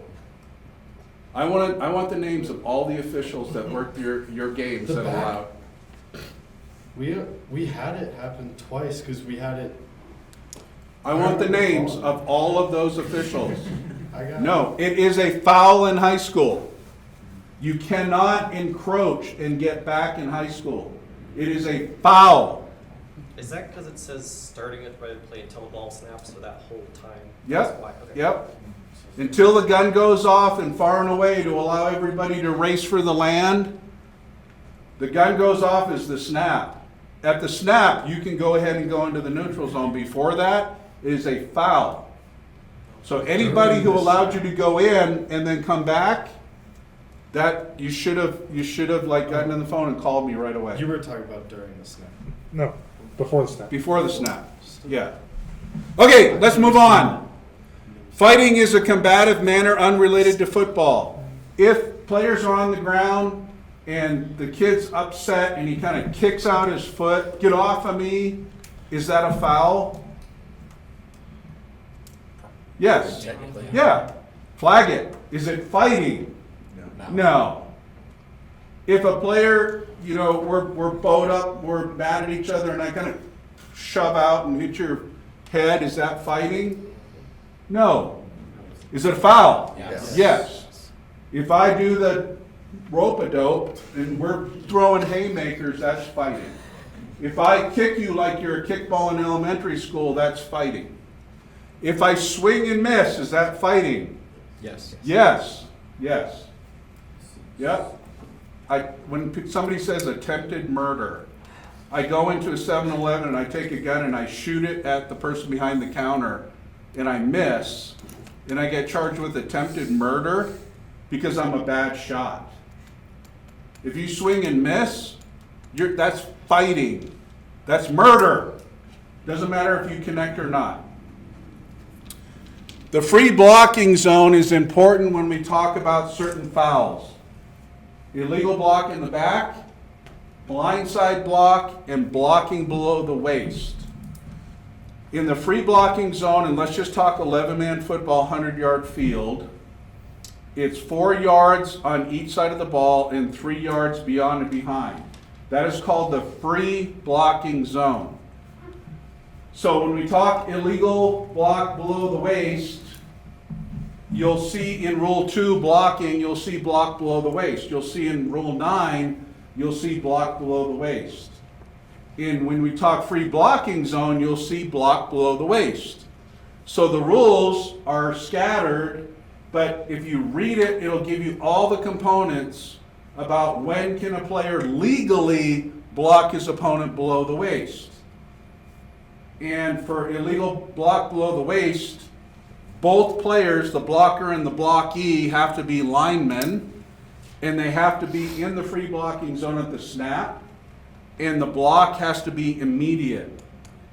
So he can't back up and go low, he can't hesitate and go low, and the interpretation is he gets 2 steps, and then so basically it has to be an immediate action. And if a player is standing outside of the free blocking zone and gets cut, that's a foul. If a linebacker, so remember I said they have to be linemen. If a linebacker, Ray Lewis, number 53, is on the line of scrimmage as a defender, he's no longer a linebacker, he's a lineman. He can legally be cut. So just because it happens in college or the NFL, a lot of times you're going to get yelled at because they saw something on TV and they think it applies to high school. Okay? So the free blocking zone, 4 yards by 3 yards. When you read block in the back, block below the waist, and blindside block, it will reference the free blocking zone. And that's what it is. A fumble, what has to happen before a fumble? Possession, right.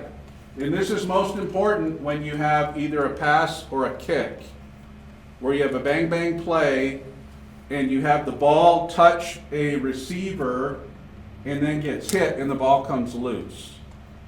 So did the receiver muff a pass and we call it an incomplete pass?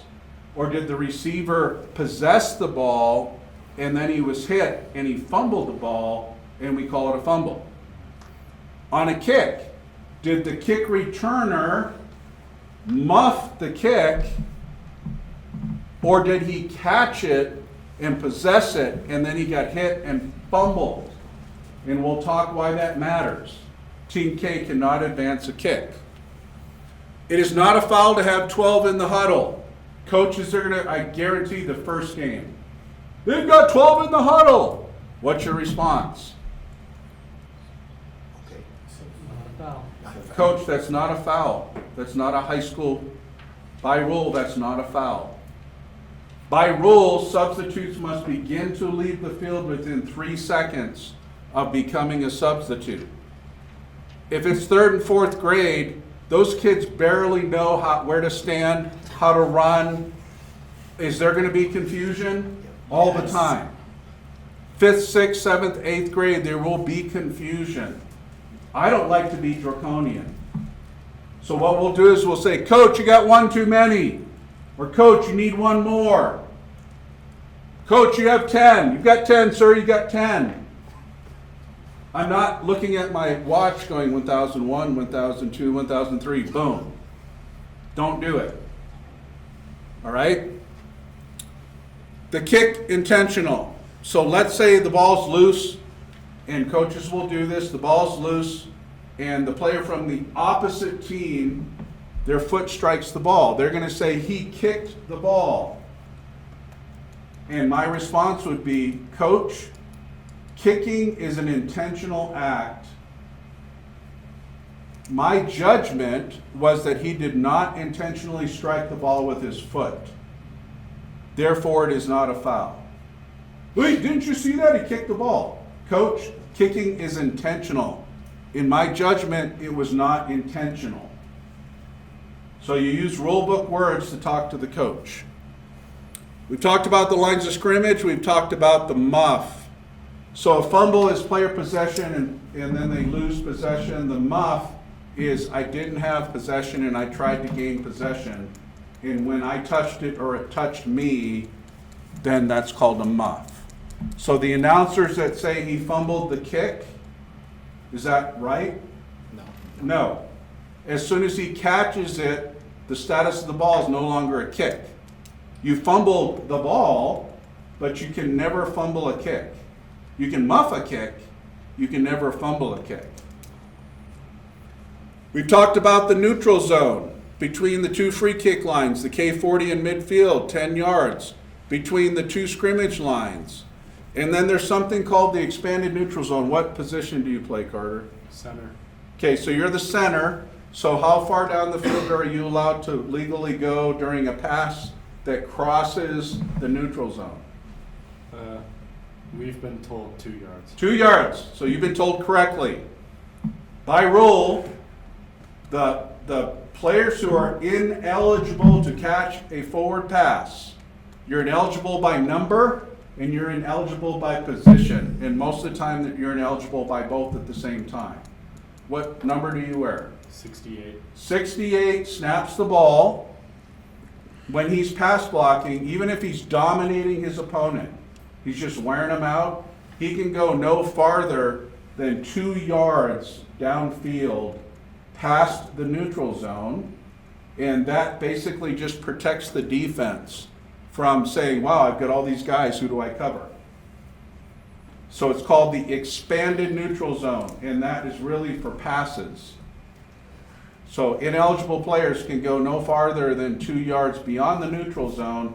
The way the rules book says it is 2 yards behind Team B's line of scrimmage. That's confusing to me. So you can't advance more than 2 yards until the ball is released. So you're quick, I'm sure you're quick.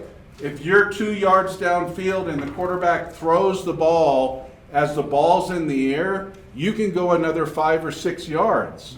And the problem is when the umpire sees you athletically far down the field and goes, oh, that's a flag. That happens a lot. Happens a lot where you were not 2 yards downfield and the ball was released. That's our fault. Out of bounds. Okay, so any part of the person is touching anything other than another player or game official that is on or outside the sideline or end line.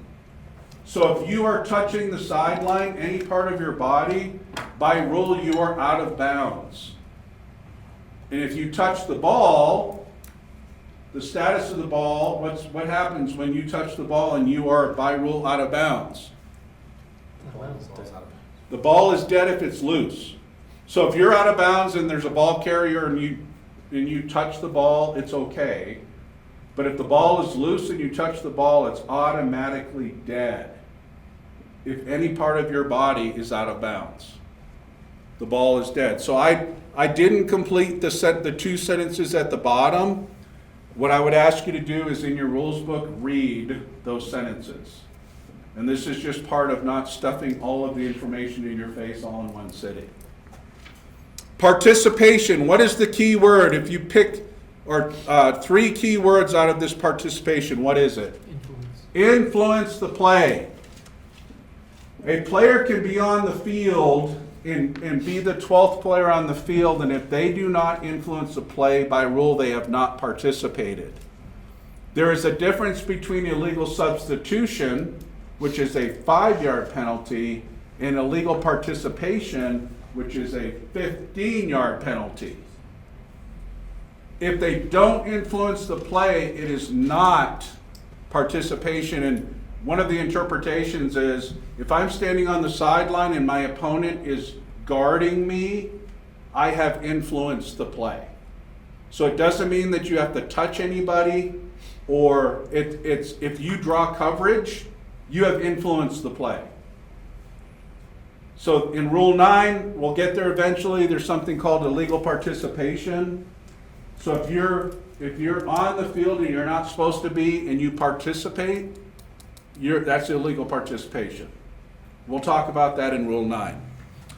For passing, Rule 7 includes passing. We won't get through the whole Rule 7 today. But as far as direction is concerned, if the initial direction is toward the opponent's end line, toward their goal line, end zone, end line, whatever, that is a forward pass. If it is parallel to or toward my goal line, end zone, end line, that is a backward pass. If the quarterback throws the ball toward the sideline and we don't know if it's forward or backward and we have to guess, how are we going to guess? What are we going to call it? Forward. Forward, because That could have a serious influence on the game. you're right. It's a fumble, because it's a fumble if it's backwards. It's not a fumble because I have thrown a backward pass, so it's not a fumble. But we don't want cheap turnovers. We don't want cheap touchdowns. If you throw the ball and your intent was to throw it toward the sideline and you don't know if it's forward or backward, and trust me, you don't know a lot of the time. You don't know until you watch video the next week and you go inch by inch, pixel by pixel. You don't want to rule it a backward pass, which is a live ball, and have the defense pick it up and run it into the end zone when you are uncertain.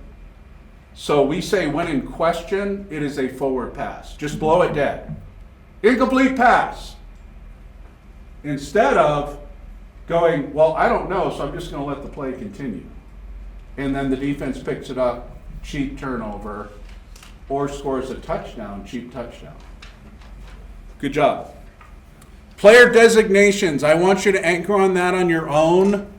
Do your own studying. I'd like you to look at the definitions of what is a kicker, what is a holder. A kicker is somebody who kicks the ball. A holder is somebody, well, let's not talk holder because this is Parks and Rec. So don't worry about the holder definition. A lineman is somebody whose helmet or foot intersects an imaginary plane from the center's waist. So to be legally a lineman, I have to be close enough that my foot or my helmet is through that imaginary plane through Carter's waist. That is a lineman.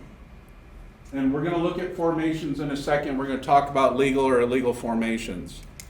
A runner is somebody who has the ball or is simulating having the ball. So if the quarterback hands the ball off to a running back and then kind of pretends like he has the ball tucked and gets hit, that is legal as long as the contact is legal because he is simulating having the ball, which by rule makes him a runner. So you can actually by rule have two runners at the same time. One who has the ball and one who is simulating having the ball. The snapper has to be facing, if you're a lineman, you have to be facing the opponent's goal line, and our interpretation is 45 degrees. So I get a little bit of Little bit of leeway, 45 degrees. But I can't face the sideline and be a snapper and legally snap the ball. That's a foul. And then there's a look, please look in Rule 2 at defenseless player, especially Parks and Rec. There are some kids that just want to hurt other people. And they roam the field and they want to hurt other people. And we will have none of that. So a player who's obviously out of the play, a player who is on the ground, a receiver is defenseless, a kick receiver is defenseless, and a coach may say play to the whistle. No, don't play to the whistle. You're responsible for your actions. Even if the whistle doesn't go off, there are multiple plays where we will not have a whistle because we don't know where the ball is. So we have to protect kids, and we have to protect them from headhunters. So your head has to be on a swivel all the time, and you're going to see those kids that all they want to do is blow another kid up and then flex or teabag or whatever you call it, right? So don't allow that kind of stuff. We talked about ready for play. If there's a simultaneous recovery or catch, the ball is automatically dead. It's dead, and it belongs to either Team A or Team R. If it's a kick, it belongs to Team R. If it's a scrimmage play that is not a kick, it belongs to Team A.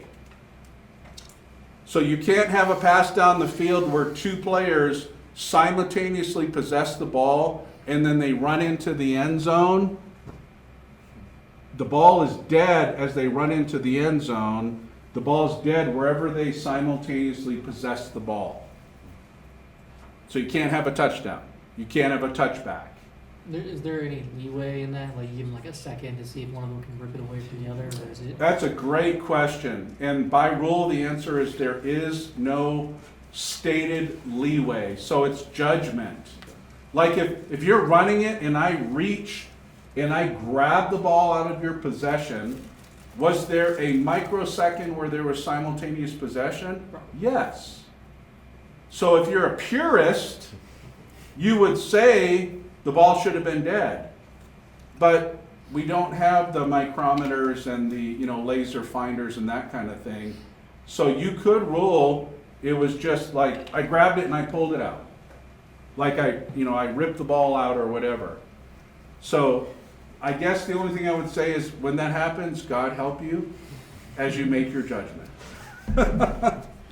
I would judge when in question it was not simultaneous possession. If it was just a real quick act. Like, give me that. Okay, a shift. We're going to talk in Rule 7 about shifts.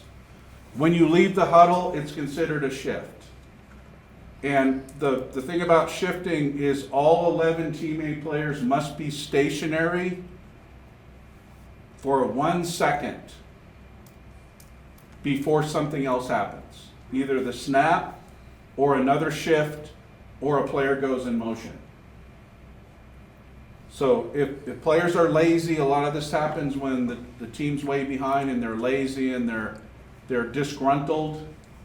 By the way, if you're listening to this video, I'm going to ask you about this joke I'm going to tell, and you're going to tell me if a pig has its vocal cords removed, is it disgruntled? That's the joke for those of just to make sure you're still listening and you're not out making yourself a sandwich.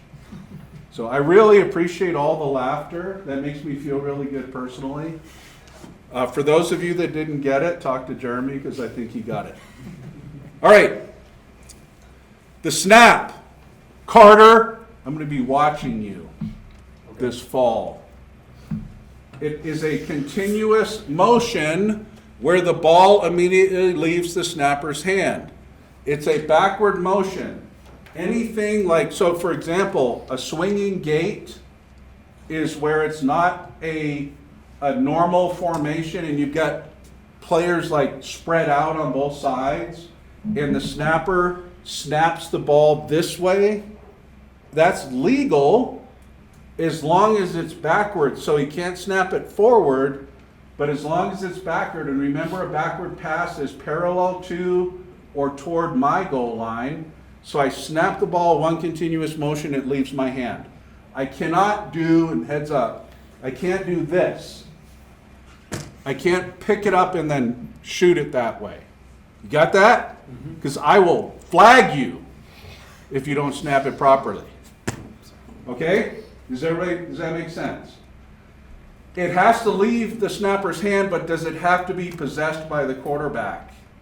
No. So you could have, like if you muff a snap, muffing meaning I snap it and my hand comes, my hand screws up and the ball just kind of rolls.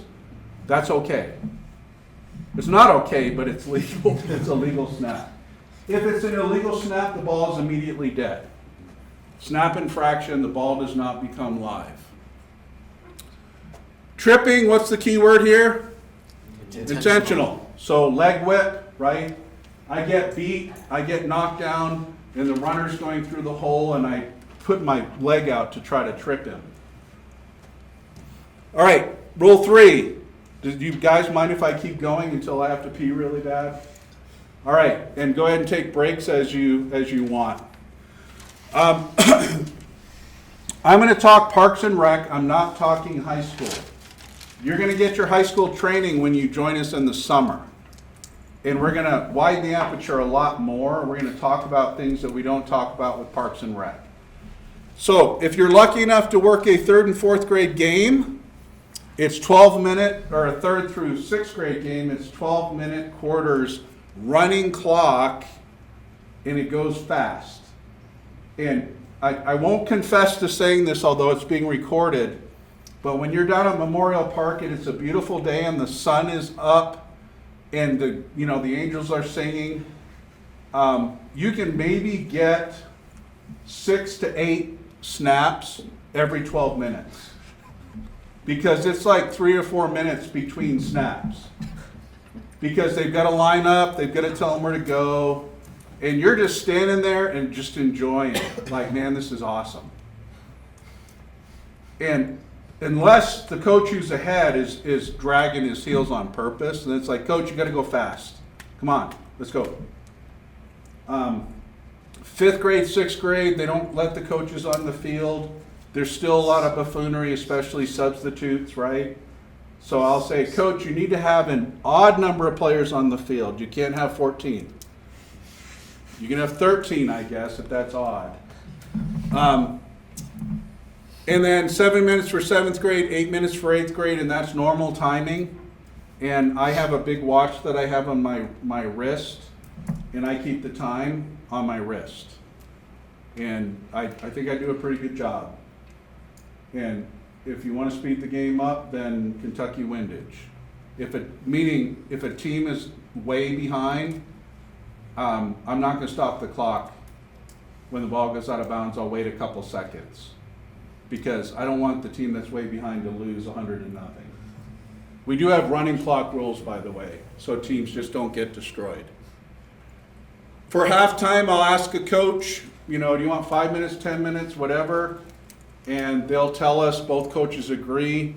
The one thing that is written in stone, you put a tattoo on your arm, is a mandatory 3-minute warm-up, which means when the halftime is over, coach, 10 minutes is up, 3-minute warm-up. Let's say hypothetically both teams sprint to their restraining lines for the kickoff and they're ready to go. You will wait the 3 minutes with no exception. Because if a child gets hurt and you did not give them the mandatory 3-minute warm-up, what are you telling the judge? Did you give them the mandatory 3-minute warm-up? Well, no, Your Honor, but both teams were ready. Yeah, that's not the right answer. So mandatory. If the teams are ready, the person who's administering the free kick will stand there with the ball while the parents yell at you, let's go, come on. You just wait. Wait the 3 minutes. For an untimed down, let's not talk about that, but you will be responsible for that information. That is a Rule 3 untimed down. There are times when I'll just say it by rule, if you have an accepted penalty as the last play of a quarter and the clock runs out during the play, you could have an untimed down. So, holding, offense number 10, 10-yard penalty from the previous spot, 1 untimed down. If team A doesn't score and the half ends and there was a hold on A, team B should decline the penalty and say, decline the penalty, the period or the half is over. 4, starting and stopping the game clock. This is something that you're going to learn and you're going to become good at, but you won't know it right away, is when does the game clock start on the snap and when does the game clock start on the ready for play? So for example, you're going to have 2 clocks. You're going to have a game clock and a play clock. The play clock is either 25 seconds or 40 seconds. The game clock is, in a varsity game, 12 minutes. In a, let's say it's a 7th grade game, 7 minutes per quarter. And if a runner goes out of bounds with the ball, the game clock stops, the play clock starts 40 seconds to run the next play. So if it's an incomplete pass, the game clock stops, the play clock starts 40 seconds. They have to snap the ball next within 40 seconds. If I have the ball go out of bounds on a run, the play clock is started, and oh, by the way, Parks and Rec, we rarely care about the play clock. Unless it's 2 competitive teams and one team is ahead by a point and they've got the ball, then I'm going to be super draconian with the play clock. But most of the time, I'm not even counting the 40. But for the game clock, let's say the ball goes out of bounds and you stop the clock because the runner went out of bounds, you then are going to tell your white hat, and this is our signal, we're going to go on the snap. The clock will next start on the snap. If the runner goes beyond the line to gain and earns a first down and we stop the clock, because in high school you always stop the clock for a first down, we stop the clock, first down, move the chains, you're going to tell your white hat, go ahead and run the clock because it wasn't a major stopper. So we put the ball down and the white hat whines. Get the clock rolling again. So it's rule 3. There are a lot of ways to run it on the snap, a lot of ways to run it on the ready for play. I don't expect you to memorize the book, but when you are a white hat, you must memorize it. You must know. If the ball goes into the end zone, we're going to start on the snap. Any after a legal scrimmage kick on the change of possession, snap, or any snap following a legal scrimmage kick. If there's a fair catch signal and catch it, then we're going to go on the snap. So don't worry about that. Don't spend brain bites, but eventually you will get there. 3 timeouts per half. You can take all 3 back to back to back, and there's not a foul for accepting or requesting excessive timeout. So if a coach says timeout, timeout, they don't have any left, coach, you don't have any remaining. It's not like Chris Webber, Michigan Wolverines, if you know that reference. Anybody know that reference? Old guy? Mm-hmm. Old guy? What's wrong with you? Okay, well, look it up when you get home. Let's not talk time down. The 25 and 40 second play clock will be important to you in the fall. Let's not worry about it here for spring. I told you replaced players must begin to leave the field within 3 seconds. And illegal substitution can be live ball or dead ball. So we are not going to be draconian in Parks and Rec. What will happen mostly is you will count. You're going to count your sideline. And you're going to say, Coach, you got 1 too many. You got too many. Thumb up. Gotta get one off, sir. Gotta get one off. Coach, you're down one. Get one on the field. And as a referee, I'm gonna try to manage the game. I'm not gonna blow the ready for play if I'm gonna blow it until I can tell there's 11 on each side. If there's 12 and the ball is snapped, we've got a problem. We've got illegal participation, which is a 15-yard penalty. So we try to help the coaches. We call that putting money in the bank. Coach, get one off. Get on one. You got 12, sir. Count your players. I'll say that too. I'll say count your players. Or if I'm the referee, I'll say, hey, 78, count your players. 68, count your players. And then they count them and they're like, Joe, get off. If a player is running off the field and he can't get off, if it's varsity and he doesn't get off the field, that is a flag for an illegal substitution. If it's Parks and Rec and the kid is like 5 feet away from the sideline, I'm letting it go.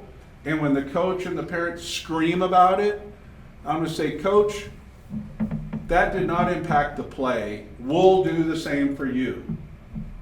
We'll do the same. Well, you got to teach these kids. They've got to learn.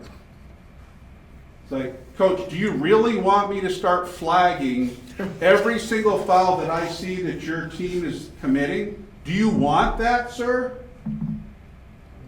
Yeah, they don't. Yeah. I've had coaches say to me, you can't pick and choose the fouls that you're going to enforce. It's like, yes, I can. I just did. All right. Rule 4, this is ball and play, dead ball, and out of bounds. We've already talked about this, so you're going to see repetition in the rule book as well. Snap or free kick puts the ball in play. We blow the whistle, so we're going to blow the whistle when the ball is dead by rule. If we blow the whistle to kill a live ball, what is that called? It's called an inadvertent whistle, and that is a bad thing. No foul causes the ball to become dead. That is a football fundamental. If we blow the whistle and it's live and we shouldn't, that's called an inadvertent whistle. And that has cost teams the game. So that's badness. We are going to have on the 7th on March when we're at Harrison High School to do our training, Eric McCormick will teach you about blowing the whistle. He'll actually teach you how to blow the whistle. There's a video on the website, and I talk about how to blow the whistle and when to blow the whistle. I highly recommend, if you have free time, you look at those lessons ahead of time and watch them multiple times until you could teach the material. So only the covering official should blow the whistle. You don't blow the whistle when the ball's down on the opposite sideline. If you're ever the umpire, Tim, have you gone games without blowing your whistle? As an umpire, yeah. Yeah. Other than coaches out, water out, if you're timing the timeouts. But the umpire uses his voice. So the umpire is watching the staff to make sure it's legal, spit the whistle out, and then for the rest of the play, use your voice. Dead ball officiate with your voice. As wings, you will blow your whistle. The referee blows the whistle for ready for play and that kind of thing. But when the ball is live and then dead, the wings blow the whistle 95% of the time, if not more. And so Eric will teach you, if you watch my video, will teach you how to blow the whistle properly, because that's an important mechanic. This is not inclusive. I just kind of cherry picked. The ball is dead by rule. And one of the things that is not up there we'll talk about is anytime a kick, the status of the ball is a kick, crosses T-Mar's goal line, the ball's dead.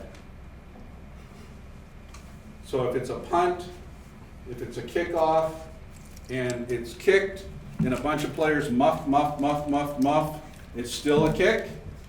And if it crosses T-Mar's goal line, it's immediately dead for a touchback. That's not on this list. Forward progress, we'll talk about that. That is your most important product. Forward progress is when the ball is dead, the runner's forward progress is stopped, and he's inbounds, which means he could be stopped in bounds and then driven out of bounds backward, and we wind the clock. The clock should not stop because the ball became dead in the field of play because his forward progress was stopped. That's another tricky one, is the runner gets kind of stuffed and then the ball comes out. Was forward progress stopped and the ball became dead? Or was he still, was there enough movement to where forward progress was not stopped? That's why we make big bucks. We make those decisions. Helmet completely comes off the runner will cause the ball to become dead. We'll talk about Team K and Team R when we get to scrimmage kicks. This is a new rule. This exception is a new rule in 2025. It used to be in high school that anytime the ball went out of bounds, a loose ball went out of bounds, like a fumble or a muff, we would mark the ball at the point where it went out of bounds. Now, if it's a forward fumble that goes out of bounds, we bring it back to the spot of the fumble. So every time the ball's fumbled, we throw a beanbag to the spot, to the yard line of the fumble, to the spot of the fumble. And if it rolls out of bounds forward, we bring it back. And really, the punchline is we treat it as if the ball was never fumbled. So we bring it back and we wind the clock. It was never fumbled. If the ball is in the end zone, Team A backs, they backpedal and they're in their own end zone, and the runner is hit, and the ball comes loose and it goes out of the end zone and then out of bounds, we bring the ball back. And we say, okay, what forced the ball into the end zone? And it could be a safety, or it could be a touchback, depending on how the ball was forced into Team A's end zone. Always mark the ball ready for play inside the hash marks. Now, God help you find hash marks on some of the fields. That's Kentucky windage. Just kind of like, yeah, this looks right. By the way, in three-person mechanics, do not let the referee make you spot the ball. Don't. The only time you should be spotting the ball is during penalty enforcement to help out. But I've seen three-person mechanics where the referee makes the wing run onto the field and spot the ball and then run off of the field. That is laziness. So if the referee does that, you tell the referee, Mark Bradley said, you spot the ball. And I'm going to tell on you. So when I get home, I'm going to email him. So expect a call from him. All right. Rule 5. We're going quickly through 3, 4, and 5. Rule 5 is series of downs, number of down, and team possession after penalty. So every team gets 4 downs to make a first down. We're always going to try to start a new possession on a stripe. Now, you're not going to have stripes in Parks and Rec. That doesn't mean you move the ball back 2 yards or forward 2 yards. But when you're on a properly marked field, there are very few times you ever start a new possession without the nose of the ball on the stripe. There are 4 fouls that result in an automatic first down. And this is something where coaches don't know. The 4 fouls that are automatic first downs are all roughing fouls. Roughing the snapper, holder, kicker, passer. Personal fouls are not automatic first downs. Holding on the defense during passing is not an automatic first down. And coaches will say, you don't know the rules. That's an automatic first down. Coach, no, it's not. There are 4 automatic first downs, and personal fouls are not one of them. Now, yardage could result in a first down. So if there's a 15-yard penalty for a personal foul, often yardage will result in a first down, but it's not automatic. There are 4 fouls that result in a loss of down: illegal forward handing, illegal touching, illegal forward pass, also known as intentional grounding, and illegal kicking. Do you have to remember those? No. No. Because the loss of down, the coaches aren't going to yell at you. The automatic first down is the one they're going to yell at you because they don't understand it. Most times a down will be replayed. So a normal play, you've got a run, and let's say the runner runs, and it's 2nd and 20, and the runner runs 3 yards and gets hauled down by the face mask. So we have personal foul, face mask, defense number 10, 15-yard penalty from the end of the run, and the yardage didn't result in a first down. Replay, 2nd down. Or holding, offense number 10, 10-yard penalty from the previous spot, replay, 2nd down. So many times you will replay a down if yardage did not result in a first down, if it wasn't an automatic first down, or it wasn't an automatic loss of down. There is a video I want to really hammer this, and I sound like a bully, like an arrogant bully, and if that's the way I sound, that's okay, because I want to be very clear with this message. You will be a headlinesman, half of you will be a headlinesman for your first game. And in Parks and Rec, you are not going to have 3 or 4 capable adults on your chains. You are going to have enough to worry about, and so I will ask you to watch the video. It's in the mechanics folder. It's the chains and measurements. Watch that video 100 times, and then watch it again. Because if you go to the field and you're the headlinesman and you have 3 booger eaters, then it's your fault if you screw it up, if you haven't watched the videos. So, being a wing, if you're a line judge, you're facing the chains, you need to take charge of the crew because you're facing the chains. You need to help out your partner who's got the chains at his back. The guy with his chains at his back that has three kids on their cell phones, LOL, LOL, LOL. It's tough sometimes when you're on the chains and they don't know what they're doing. So study the chains and measurements, and then on the 7th of March, Eric will take you through a quick chains demo as part of your training on that day. Now we get into free kicks. Rule 6 is kicking the ball and fair catch. Kicking the ball is free kicks, scrimmage kicks. We'll talk first about free kicks. So from what yard line do we kick the ball? 40. The 40-yard line. What is Team K's restraining line? Say it. 40. 40. What is Team R's restraining line? 50. 50. How big is the neutral zone? 10 yards. 10 yards. Very good. Okay. After a safety, we kick from the 20 on a 100-yard field. After a safety. And that's the only time the referee has to walk to run the entire length of the field. I hate that.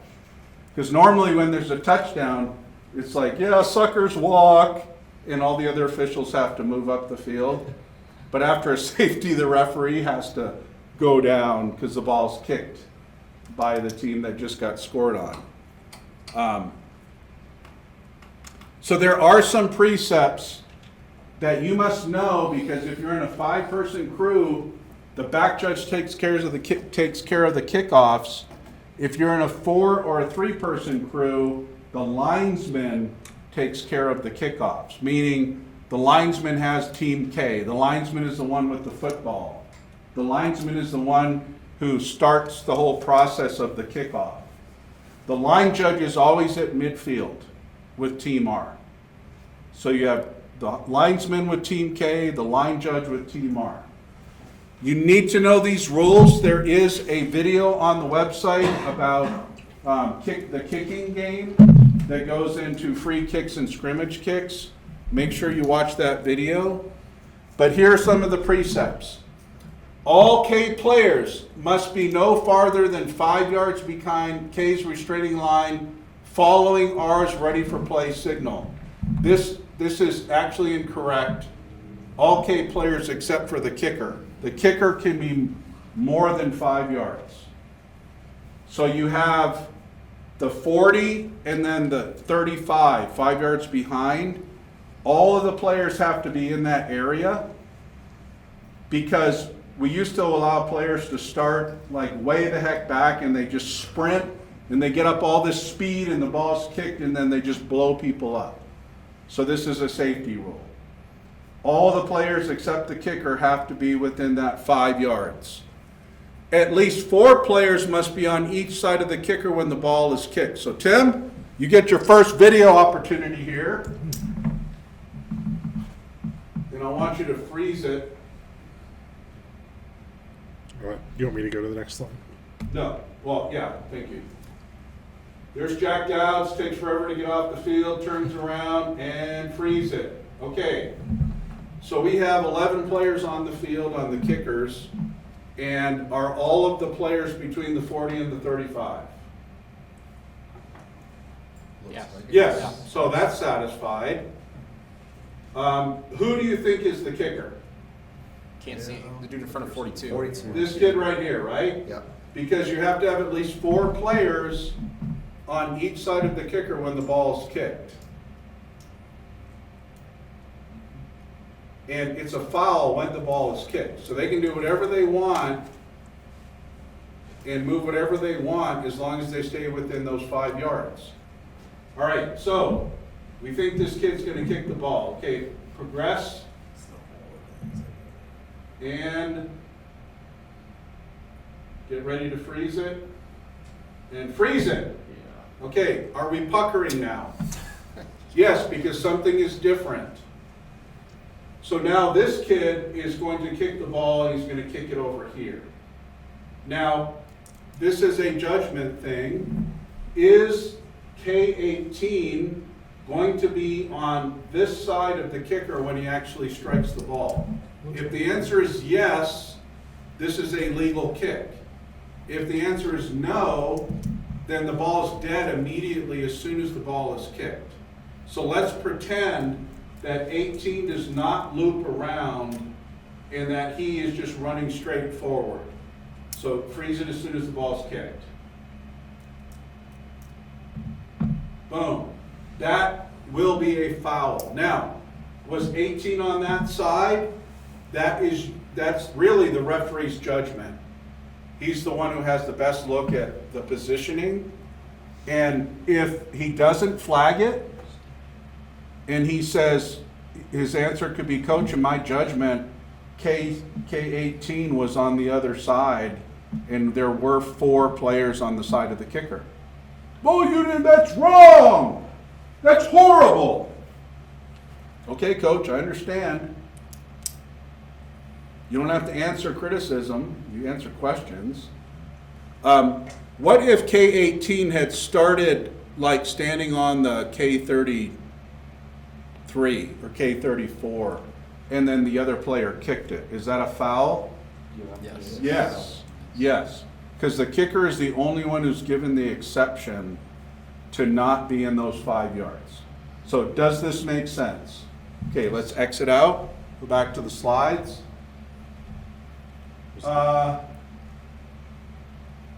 All K&R players must remain behind their respective restraining lines. So far and away, we're going to race for land. The guy starts out early.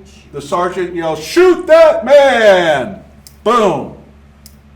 You can't cross your restraining line until the ball is live, and the ball becomes live when the cannon goes off. That's not in the rules book, but the cannon going off is the snap or the kick. That's what starts it. Now, are we going to be draconian and a kid has his foot on the line? No. There's going to be some grace if the ball is kicked far down the field. If it's kicked far down the field, give a little grace. And in our interpretation in Colorado, if there's a foot that goes over and it hasn't landed yet, we're going to let that go. If it's an onside kick, we treat that restraining line like a pane of glass. And no part of the body can break the pane of glass because onside kicks have to be perfect. Okay, so Tim, could you freeze this video when the kid kicks the ball? Freeze it. Oh, go back. Okay, and as soon as he strikes the ball, do you see a problem? Yes. Absolutely a problem. Did this back judge flag it? No. No, he didn't. Was that a mistake? Yes. Yes. Should have been blown dead. Immediately encroachment, blown dead, 5-yard penalty, move him back to the K-35. Okay, back to the slides.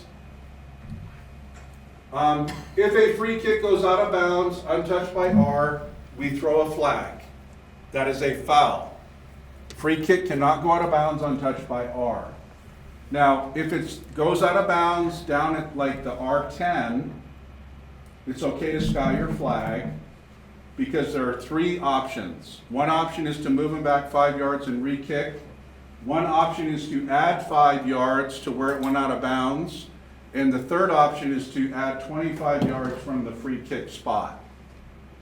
If the ball goes out of bounds on the R10, is adding 5 yards to where it went out of bounds, is that a reasonable decision? If the ball goes out of bounds in the R10, no, because it would be the R15. If the ball goes out of bounds on the R40, is it a reasonable to go 25 yards from where the ball was kicked? No, because that's the 35, right? So you would add 5 yards and you would next snap the ball on the R45. Does everybody figure it's math? It's math. And I suck at math. On a 6-man field that is 80 yards long and the ball's kicked out of bounds, I'm like in tears because I have no idea how to adjudicate that. I just don't. So keep the ball in bounds, please. Oh, by the way, give the coach the option that you want them to take. So if the ball's kicked out of bounds on, say, the R10, coach, you want the ball on the 35, right? Yes. They can say, no, I want them to re-kick. That's their privilege. But you only give them the 2 choices that make sense, and always give them the non-kick again choice first, because you don't want them to kick again. If R touches the ball and it goes out of bounds, just put it in play where the ball went out of bounds. Okay? So here is a trick, not a trick, it's a more higher level involved discussion. A Team R player can accidentally go out of bounds. So let's not talk about the stupid NFL video where the player lays down and then touches a free kick. Let's not talk about that for this purpose. If a Team R player is running toward the sideline, they accidentally go out of bounds, that is not a foul for Team R to accidentally go out of bounds. If the Team R player accidentally goes out of bounds and he's straddling 1 foot out of bounds, 1 foot in bounds, and the ball shows up and he catches it, what is the ruling? Spot the ball right there. So you want the ball here? Because we talked in Rule 4 about the ball is out of bounds when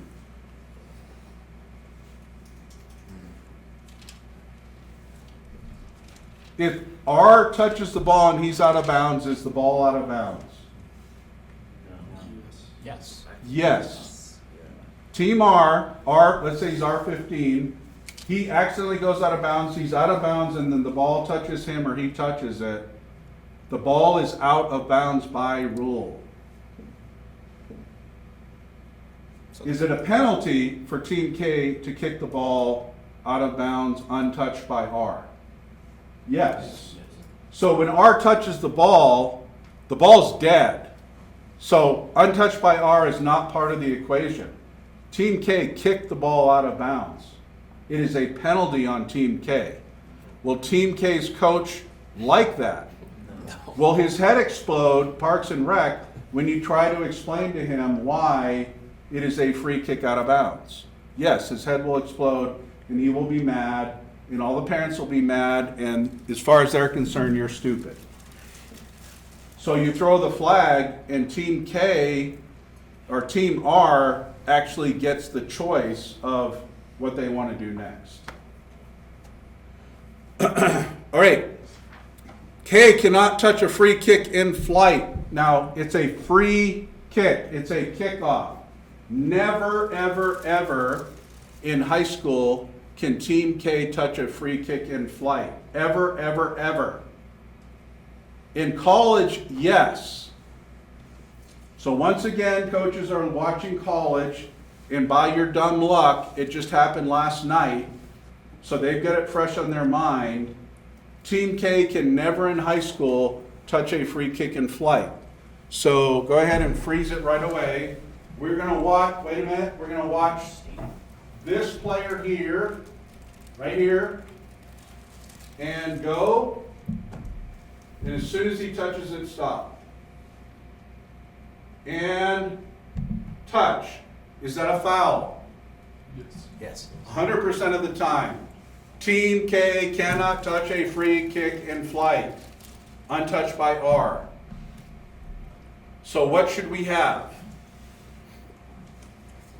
A flag. Okay. If he just touches it and does not possess it, do we blow the whistle? No. We throw a flag to the spot. Now, advance for a little bit. And stop. Is the ball now dead? Yes. Yes. Team K cannot advance a kick. So when he caught it, what was the status of the ball? And it was a kick, right? It was a kick. It wasn't a catch by R and then a fumble. It was a kick that he caught. So now the ball is dead. So we should have a flag and then a whistle stopping. Beep, beep, beep, beep, beep, beep, beep, beep. Stop the clock, stop the play. Everybody stop. The ball is dead. Now, advance. Takes the officiating crew by surprise. Nobody throws a flag. And stop. Stop. Okay, go back a little bit. Stop. Okay. Go forward. Yeah, a little forward and stop. Okay. This is an important precept that has nothing to do with the free kick touched in flight. How many players are not being watched by the officials? 22. All y'all. I'm not from the South, but all y'all, nobody is watching them. This guy is so proud that he recognizes the foul, that he is strutting. He's actually strutting on the field like, yeah, I'm a bad man. The referee has run up here because he's proud, and he's going to talk to the crew and say, where did he touch the ball? And they're all going to get together while it's like, what's that old movie, The Sharks and the old musical? West Side Story. West Side Story. Yeah, there's going to be a big brawl here, West Side Story, between all these players, and nobody's watching them. And Carter's going to be the one who starts the fight. So what is my punchline with all of that? We call it what ball officiating? Dead ball officiating. So this official here should stand there. He's got his flag. He's killed the clock. And then he watches the colors separate. What is the rush to go find the referee? it's more important to watch the colors separate, especially if there's ill will. If there's any ill will, you better watch the players and then go report the foul to the referee. Okay? So that is a foul. It's called kick catching interference, 15 yards from the spot of the foul. Okay, back to the slide deck. Ball must travel 10 yards and touch the ground before K can legally possess the ball. When I say legally possess the ball, they can possess it and next snap it.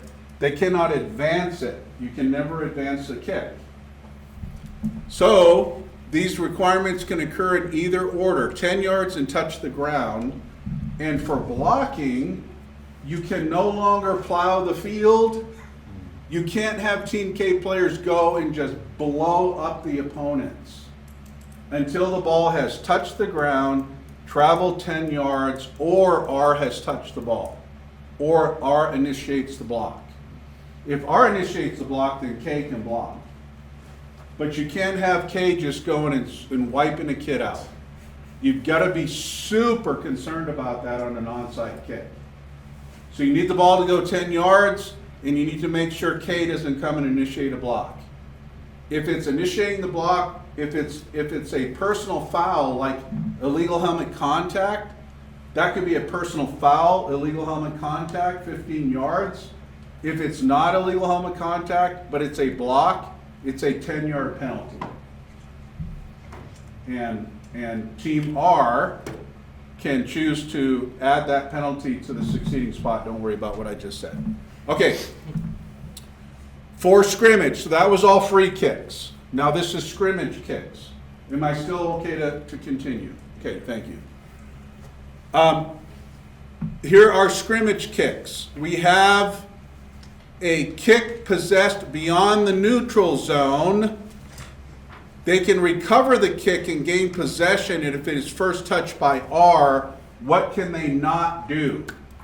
Advance it. So play the video. This is our beloved Ray Lutz. And get ready to freeze it, Tim, please. Freeze it. What did we just have? A muff. The ball was muffed. The ball, you don't fumble a kick. The ball is muffed, okay? Now, go and freeze it. What is the status of the ball when Team K picks it up? Dead. Why?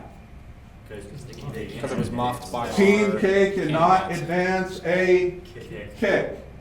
We want to use precise rule verbiage when we talk to a coach. Can they possess the kick? Yes. Will Team K next snap the ball? Yes. Can they advance? No. They can advance if the Team R player caught it, possessed it, the kick is over, and then he gets hit and he fumbles. Then Team K can pick it up and run and score. Okay, go back to slides, please. Team K can advance the kick possessed in or behind the neutral zone. If the kick is, hit somebody in the butt, are you a snapper, long snapper too? So has your kicker ever kicked you in the butt with the punt? Not the punt, but field goal. Field goal, you mean? Yeah. So if there's a field goal try or a scrimmage kick try, and the kick is low and it hits you in the butt and it rolls backward, can your team advance the ball? No, Yes. they can't. You better tell your team to advance the ball. Any kick that does not cross the neutral zone, K can pick up the ball, they can pass it, they can run with it, or they can kick it again. Any of those three options. If the ball is kicked and K picks up the ball and they run with it and they get down behind the line to gain, meaning they don't reach the line to gain, whose ball is it? R's ball, because they didn't reach 10 yards in 4 downs. If they go beyond the line to gain, whose ball is it? K's down, first down. Okay? So let's see 2 of these. And this is where he kicks the ball in the guy's butt. Boom, butt, pick it up and run. Heady play, he just doesn't get the first down. Okay, now, there's audio for this one. Do you have your audio on? I don't. Okay. Okay, kick. Do you want me to put the audio? Yes, on? please. I don't know if it'll come through the projector or not. Okay. I'll do the audio. Kick, the ball goes straight up in the air, and it comes down, and get ready to freeze it. Freeze it. Where was the ball snapped? Can you go back, Tim? Where's the ball snapped? Pretty close to the same spot. The ball snapped on the 40-yard line. By the way, and you're going to learn this with punt mechanics, the linesman always holds the line until the ball clearly passes because he needs to see where is that ball, like in this example. The line judge at the snap starts running down the field, and in Parks and Rec, you're going to be deep with the receiver, but the linesman stays. He stays at the chains, all right? So the ball snapped on the 40, and where does he pick it up? 41. Looks like Or on. And he picks it up at the 40 and a half. And he then stands, and one of the dads yells, "Run! Run! Run!" So as soon as he picks it up, watch him hesitate. Go ahead and play it. "Run! Run!" And he runs. And he's down. And if that's beyond the line of game, that's a first down. Because he picked the ball up behind the neutral zone. So I've seen punts that on turf fields, it'll hit the ground and come back 20, 30 yards. Just bounce back behind the neutral zone. Can I just say this is the Go most ahead. aggressive beanbagging I've ever seen? By the umpire? Yeah. Well, the umpire is super, he doesn't know what happened. So watch the umpire here. He throws the beanbag down like, "What just happened?" All right, go back to the deck. All right, touching of a low scrimmage kick, in or behind the neutral zone is ignored. What does that allow Team R to do? If touching is ignored, in or behind the neutral zone.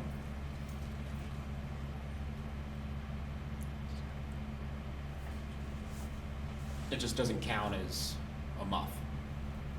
So it doesn't count as touching. If the ball is kicked and R blocks it, if they're in or behind the neutral zone, then that touching is ignored, because if the touching wasn't ignored, if R touches it and K recovers, it would be K's ball. So if R is in or behind the neutral zone and they touch it, that's ignored. It never happened. If R is 3 yards beyond the neutral zone and the ball kind of is goofy kicked and they muff it, K can possess it and next snap the ball. So it's in or behind the neutral zone, that touching is ignored. We're not going to talk about first touching. A scrimmage kick can be touched in flight.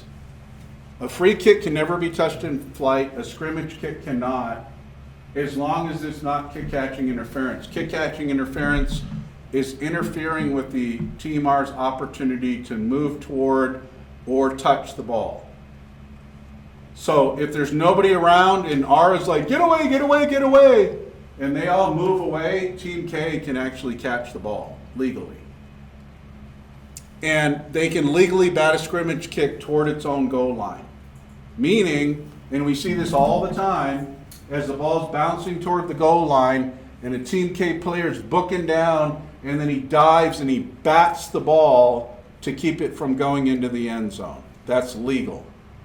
As long as it's a scrimmage kick where toward its own goal line. So if they bat it forward, then that's a foul. That's illegal batting. All right, so let's go on.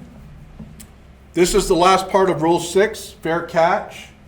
A fair catch is a signal that a receiver of a free kick or a scrimmage kick gives, and that signal allows them to catch the ball and not get hit, and they trade the opportunity to advance the ball after the catch. So we call it a fair catch. I want to be protected, I don't want to get blown up, but I now cannot advance the ball. And if you are a line judge, you are going to tell the kid who's deep, show me a good fair catch signal. This is what it looks like. Okay, sir. And then if the kid signals for a fair catch and he catches the ball, he cannot be, if a kid bumps into him, that's fine.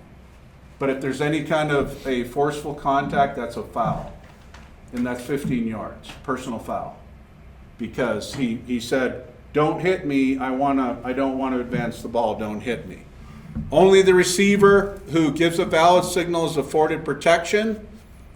And after the ball is caught or recovered, the ball is dead. So Team R, fair catch, the kid muffs it, and then another Team R player picks up the ball's dead. Kick catching interference by rule, and this is at the end of Rule 6, the kicking team cannot touch the ball, touch the receiver, or obstruct his path to the ball. Meaning, if Trevor is the receiver and the ball's coming in the direction toward Trevor, and I'm running toward Trevor, and then I stop and stand, and Trevor can't run through me to get the ball, that's a foul. Even though I'm standing and he's moving. So let's watch the video. It's many years ago.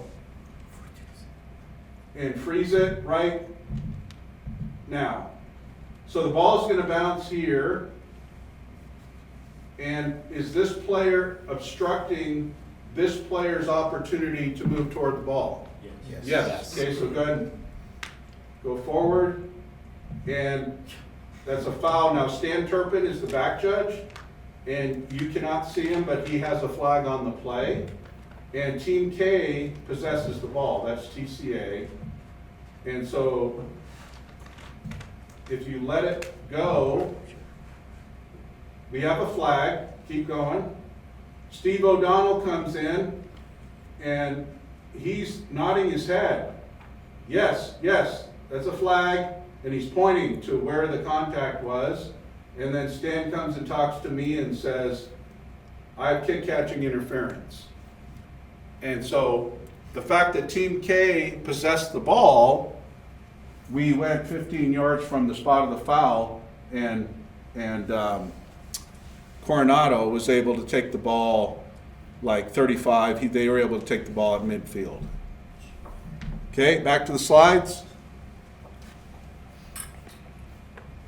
Okay, we're almost done. Thank you for sticking with me. Just that one last line. Yeah. Any kick, I've already said this, any kick that cannot score, a scrimmage kick or a free kick, any kick that crosses the goal line is dead. If the status of the ball is a kick, so you have a kickoff and 82 players muff it, it's never possessed and then it crosses our goal line, it's dead and the result of the play is a touchback. The kick ends when the ball is possessed by K or R. So that is the end of the kick. Does that mean it's the end of the play? No. R catches the ball and starts running. The kick has ended. Team K cannot advance a recovered free kick, and we're not talking first touching. All right, we're going to go a little bit through Rule 7, and then I will get off the stage. Thank you again for sticking with me. I really appreciate it. This is a lot of content. This is your typical scrimmage formation. Team A has some very specific rules to make their scrimmage formation legal. Team A. Team B can basically do whatever they want as far as where they stand, how they move. Team A is restricted. So the snapper. When the snapper, and a lot of veteran officials don't know this, when the snapper approaches the ball, as they move to the ball, they can lift the ball off of the ground for initial adjustment. They can lift it off the ground. To spin it, when they put the ball down, they can no longer adjust the ball. So some officials think if you ever pick the ball off of the ground, it's a foul. That is not true. You can lift the ball off of the ground for initial adjustment. What they can't do is they can't spin the ball and swap ends, and I have no idea why. Don't ask me why. They can't swap ends. I don't know what advantage or disadvantage you get by spinning it. And they also cannot fail to keep the long axis of the ball at right angles to the line of scrimmage, which means turn it 90 degrees. That is failing to keep the ball, the long axis of the ball, parallel to the right angles to the line of scrimmage. So you can't snap it like this. Now, in 3rd and 4th grade, are the kids going to do everything? Yes. Do you flag them? No. This is teaching. If the coach says, that's wrong, that's a foul, say, Coach, we're just all trying to get along here. We're just all trying to have the kids have a good experience. Let's not get all bent out of shape. If Bill Belichick calls you tomorrow, then I'm wrong. Following the ready for play. So how is the ball marked ready for play? You gotta talk loud when you're right. When it's put down by the By any official, yes. typically the umpire, and the umpire backs away to his position. That's one. What's another way? The ready for play whistle. Beep! With either a chop or a wind. The snapper may not remove both hands. If he has both hands on the ball, he may not remove both hands. So is this a foul? No. Is this a foul? No. So is this a foul? No. Now, if he has his hand on the ball in the ready for play, and then the quarterback goes, huddle! And he does this, is that a foul? Yes. Yes. Do we flag it in Parks and Rec? No. We put money in the bank and say, hey, coach, that was a foul, but, you know, I'm being nice today, so just don't do it again. The snapper cannot make any movement that simulates a snap. Most of the time, snappers, do you like point? You have one hand on the ball, you point? Yes. Yeah, so is that a foul when you point? No. No, are you simulating a snap when you say, you know, I've got him, or watch him, or something like that? No. If he wiggles his butt, is that a foul? No. Don't wiggle, it's okay. If he does this with his foot, is that a foul?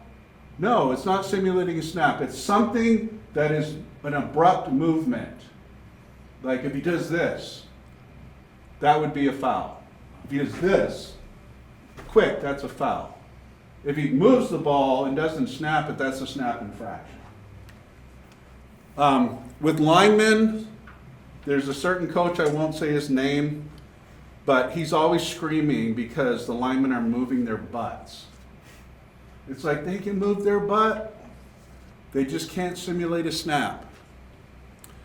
You can't jerk. So if you have a team and they're like this and they jump up like this to go down in a 3-point, they'll always do it on 3rd and short or 4th and short. That's a foul for a false start. You have to clearly pause before the snap. You can't run to the ball, put your hand on it, and go. Can't do that. And then, if following adjustment, you can't lift the ball up again. Remember encroachment. Encroachment is getting into the neutral zone before the ball is live.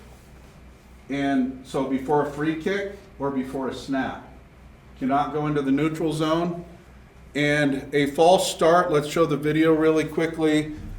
This is your best false start, the most easiest that's a typical false start, right? Don't be draconian with your false start flags.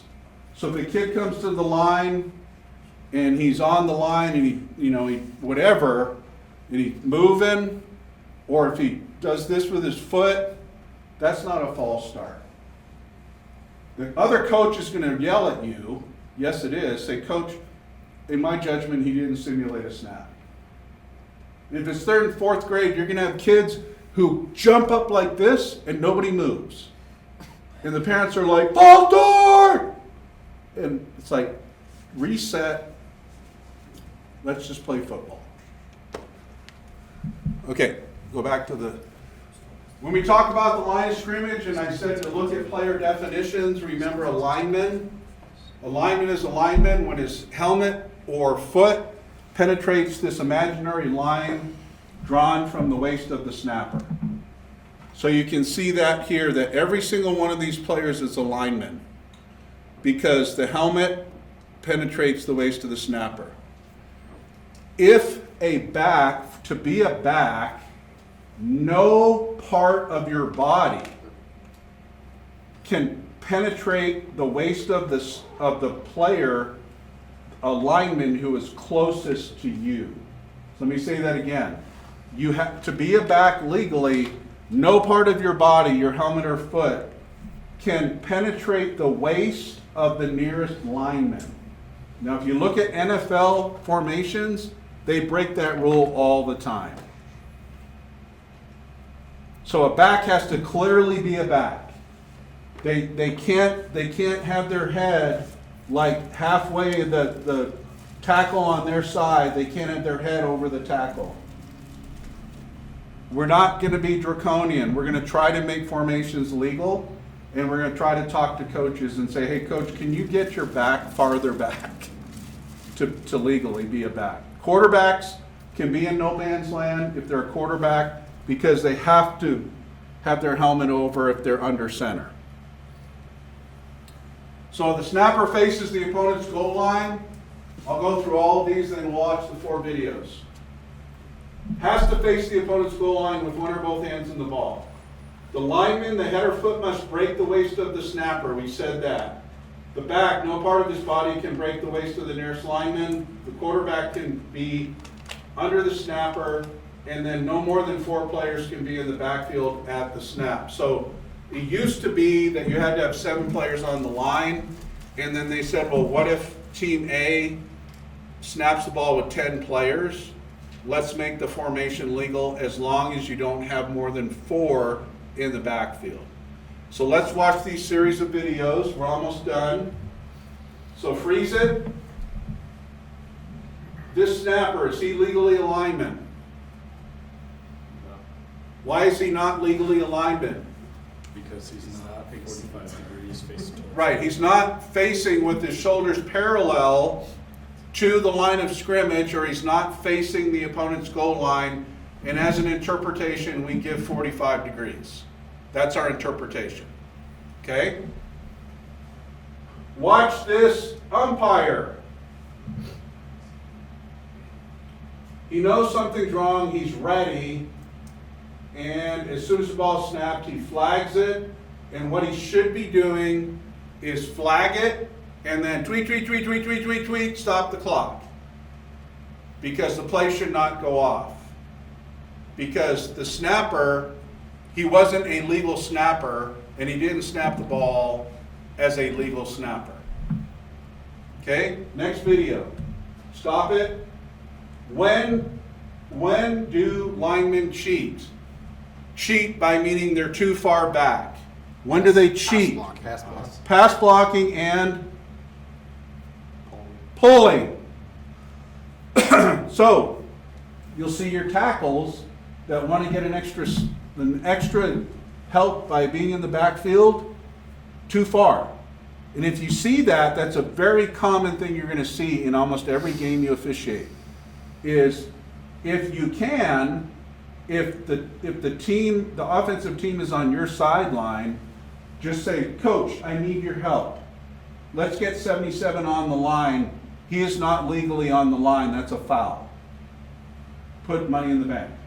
If it's the other team and you have an umpire, hey, Joe, can you get 77 on the line for me? Or if it's 3-person mechanics, talk to the referee. Hey, Mark, can you get 77 to move up? If 77 has an unfair advantage, then by all means flag it. But if you can put money in the bank and not flag it and talk to the coach, and you can decide that he did get an unfair advantage after the snap goes off. You know, by the way, illegal formation, 5 in the backfield, you don't kill it, you flag it and you let the play go. So you can always flag it a couple of seconds late because you watch that player and you go, yeah, he didn't get an unfair advantage, I'm not gonna flag him. But if he does get a head start, so let's watch which player here is in the backfield who might have an unfair advantage. This one? No. This one? No. This one? Yep. Yeah. So let's watch him. Does he get an unfair advantage? Yeah. Yes. Yes. So did you see this line judge flag it? He throws a flag, boom. Don't stop the play, keep officiating, and see what the result of the play is. Let's say the ball was intercepted, or the ball was caught by A and then fumbled and recovered by B, then the white hat would go illegal formation, 64 of the offense, the penalty is declined, result of the play, first down. Okay. How do you feel about that as a personal foul at the end also? Where we Same at? player. Oh, this kid? Yeah. I think that's a talking to. Yeah. Would you flag it? I think it's debatable. That's why I was curious about your opinion. Yeah. If he would have landed directly on him, probably. All right, next video. Okay, stop. This was not flagged by the crew. And this is at Air Academy, so it's one of our Colorado Springs crews. By rule, you can have no more than how many players in the backfield?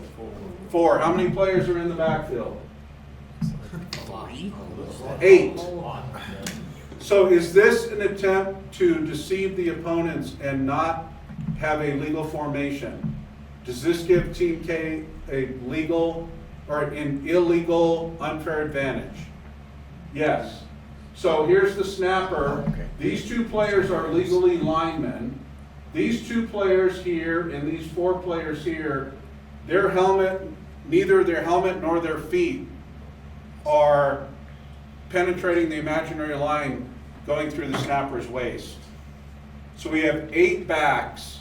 And oh, by the way this play is going to go down is this player who is directly to the left of the snapper is uncovered, meaning he is at the end of his line, which means he is an eligible receiver as long as he has an eligible number. So watch what happens in this play. Focus on this player, right to the left of the snapper. He catches a pass, and he runs downfield for a first down, and the crew missed it. There should have been a flag for an illegal formation because there were 8 in the backfield at the snap. Okay, next video. Okay, stop for a second. This is my crew. We punch back. I'm going to tell you that in a second. When players come to the sideline and you're a wing, if the outside widest player comes to your side and he comes at you and you're standing on the line of scrimmage, if he's in the backfield, we punch him back by putting our fist out with our arm parallel to the ground. If he's on the line, we point directly down to the line with our arm at a 45-degree angle straight down. So go ahead and advance it. Okay, stop. What is this guy doing? Punching back because he has 1, 2. So he should actually be doing, he's got 2 of the outside players are in the backfield. What is he doing? Punching back. His outside guy is in the backfield. 1, 2, 3, 4, 5. Is that a legal formation? Yes. No. Can't have more than 4 in the backfield. So go ahead and run it. And get ready to freeze. Freeze it. How many flags do you see? None. How many flags should you see? 2. One from each side. 1 from each side.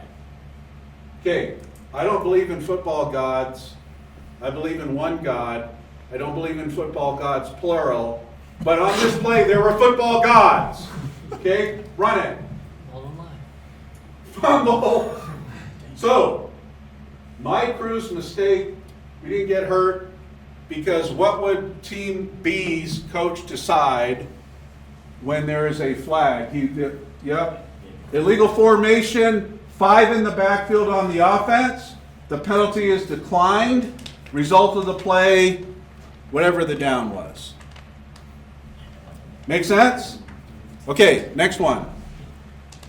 Okay, this prevents the hideout after the ready for play. All of the Team A players must be inside the numbers if you have numbers. If you don't have numbers, it's Kentucky windage. But it's called the 9-yard marks. From the sideline, 9 yards is the top of the numbers if you have numbers. You can't have a player standing on the sideline and then right before the snap step on the field. That is cheating. It's blatantly cheating. That's not football, that's cheating. So after the ready for play, either the referee's whistle or the ball put down by an official, all of the Team A players must be inside of the numbers. Now they can move out and stand near the sideline as long as they were inside the numbers momentarily. So it's when the ball is Marked, ready for play. and they Yep. can move outside the They can numbers. move outside. Okay. Now, as a art of officiating, if the guy never goes inside the numbers but his opponent sees him there and is matched up, we leave that alone. We don't let a kid step onto the field and then run down the field unopposed and catch a ball for a touchdown. That's a foul. All right? At least 5A players on their line of scrimmage must be 50 to 79. In Parks and Rec, that is never going to happen.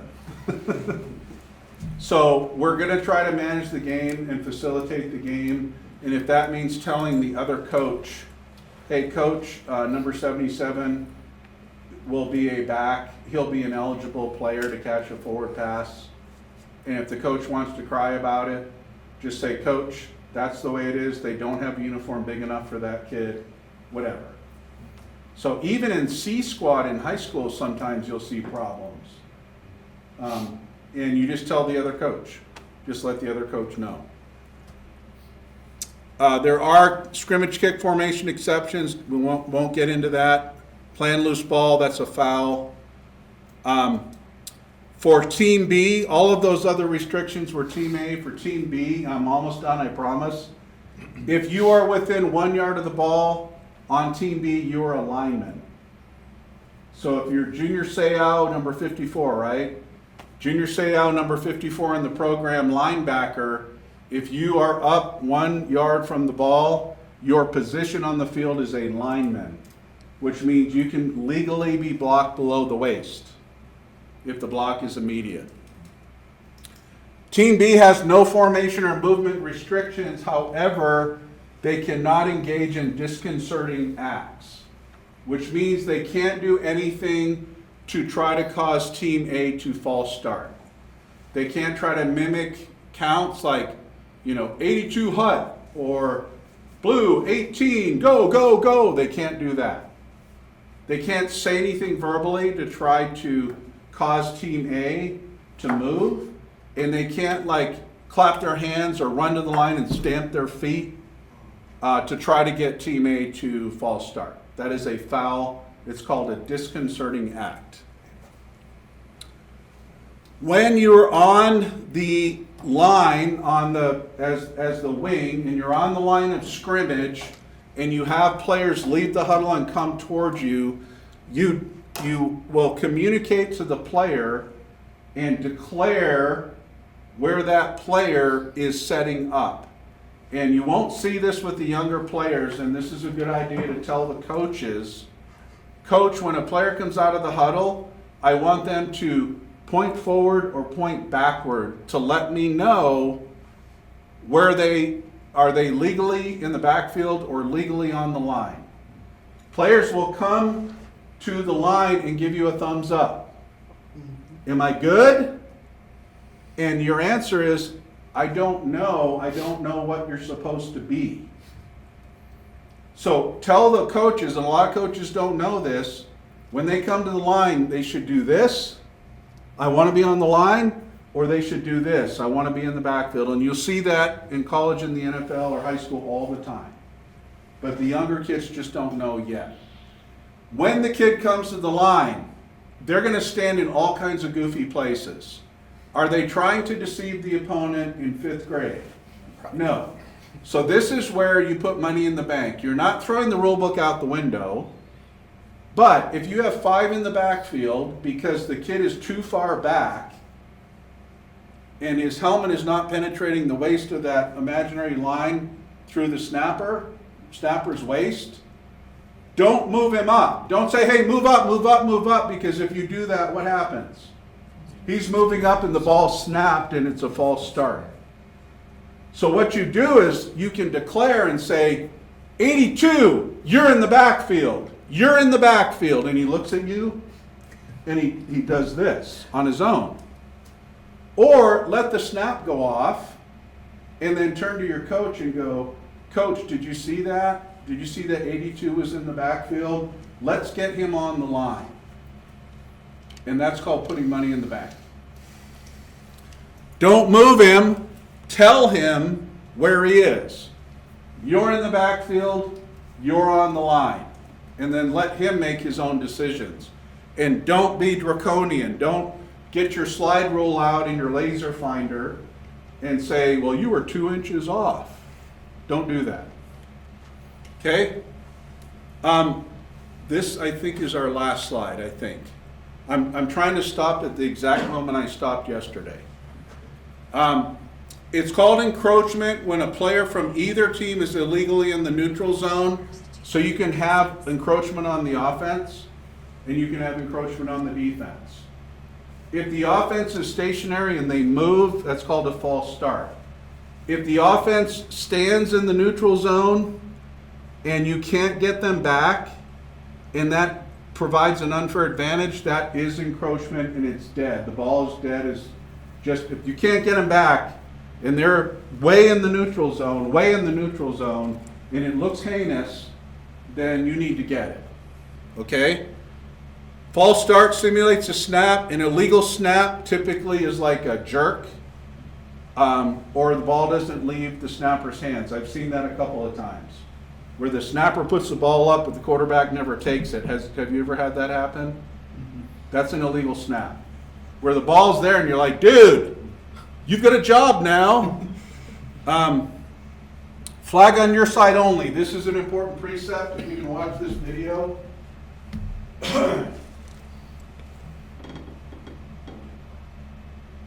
Okay, that was an encroachment.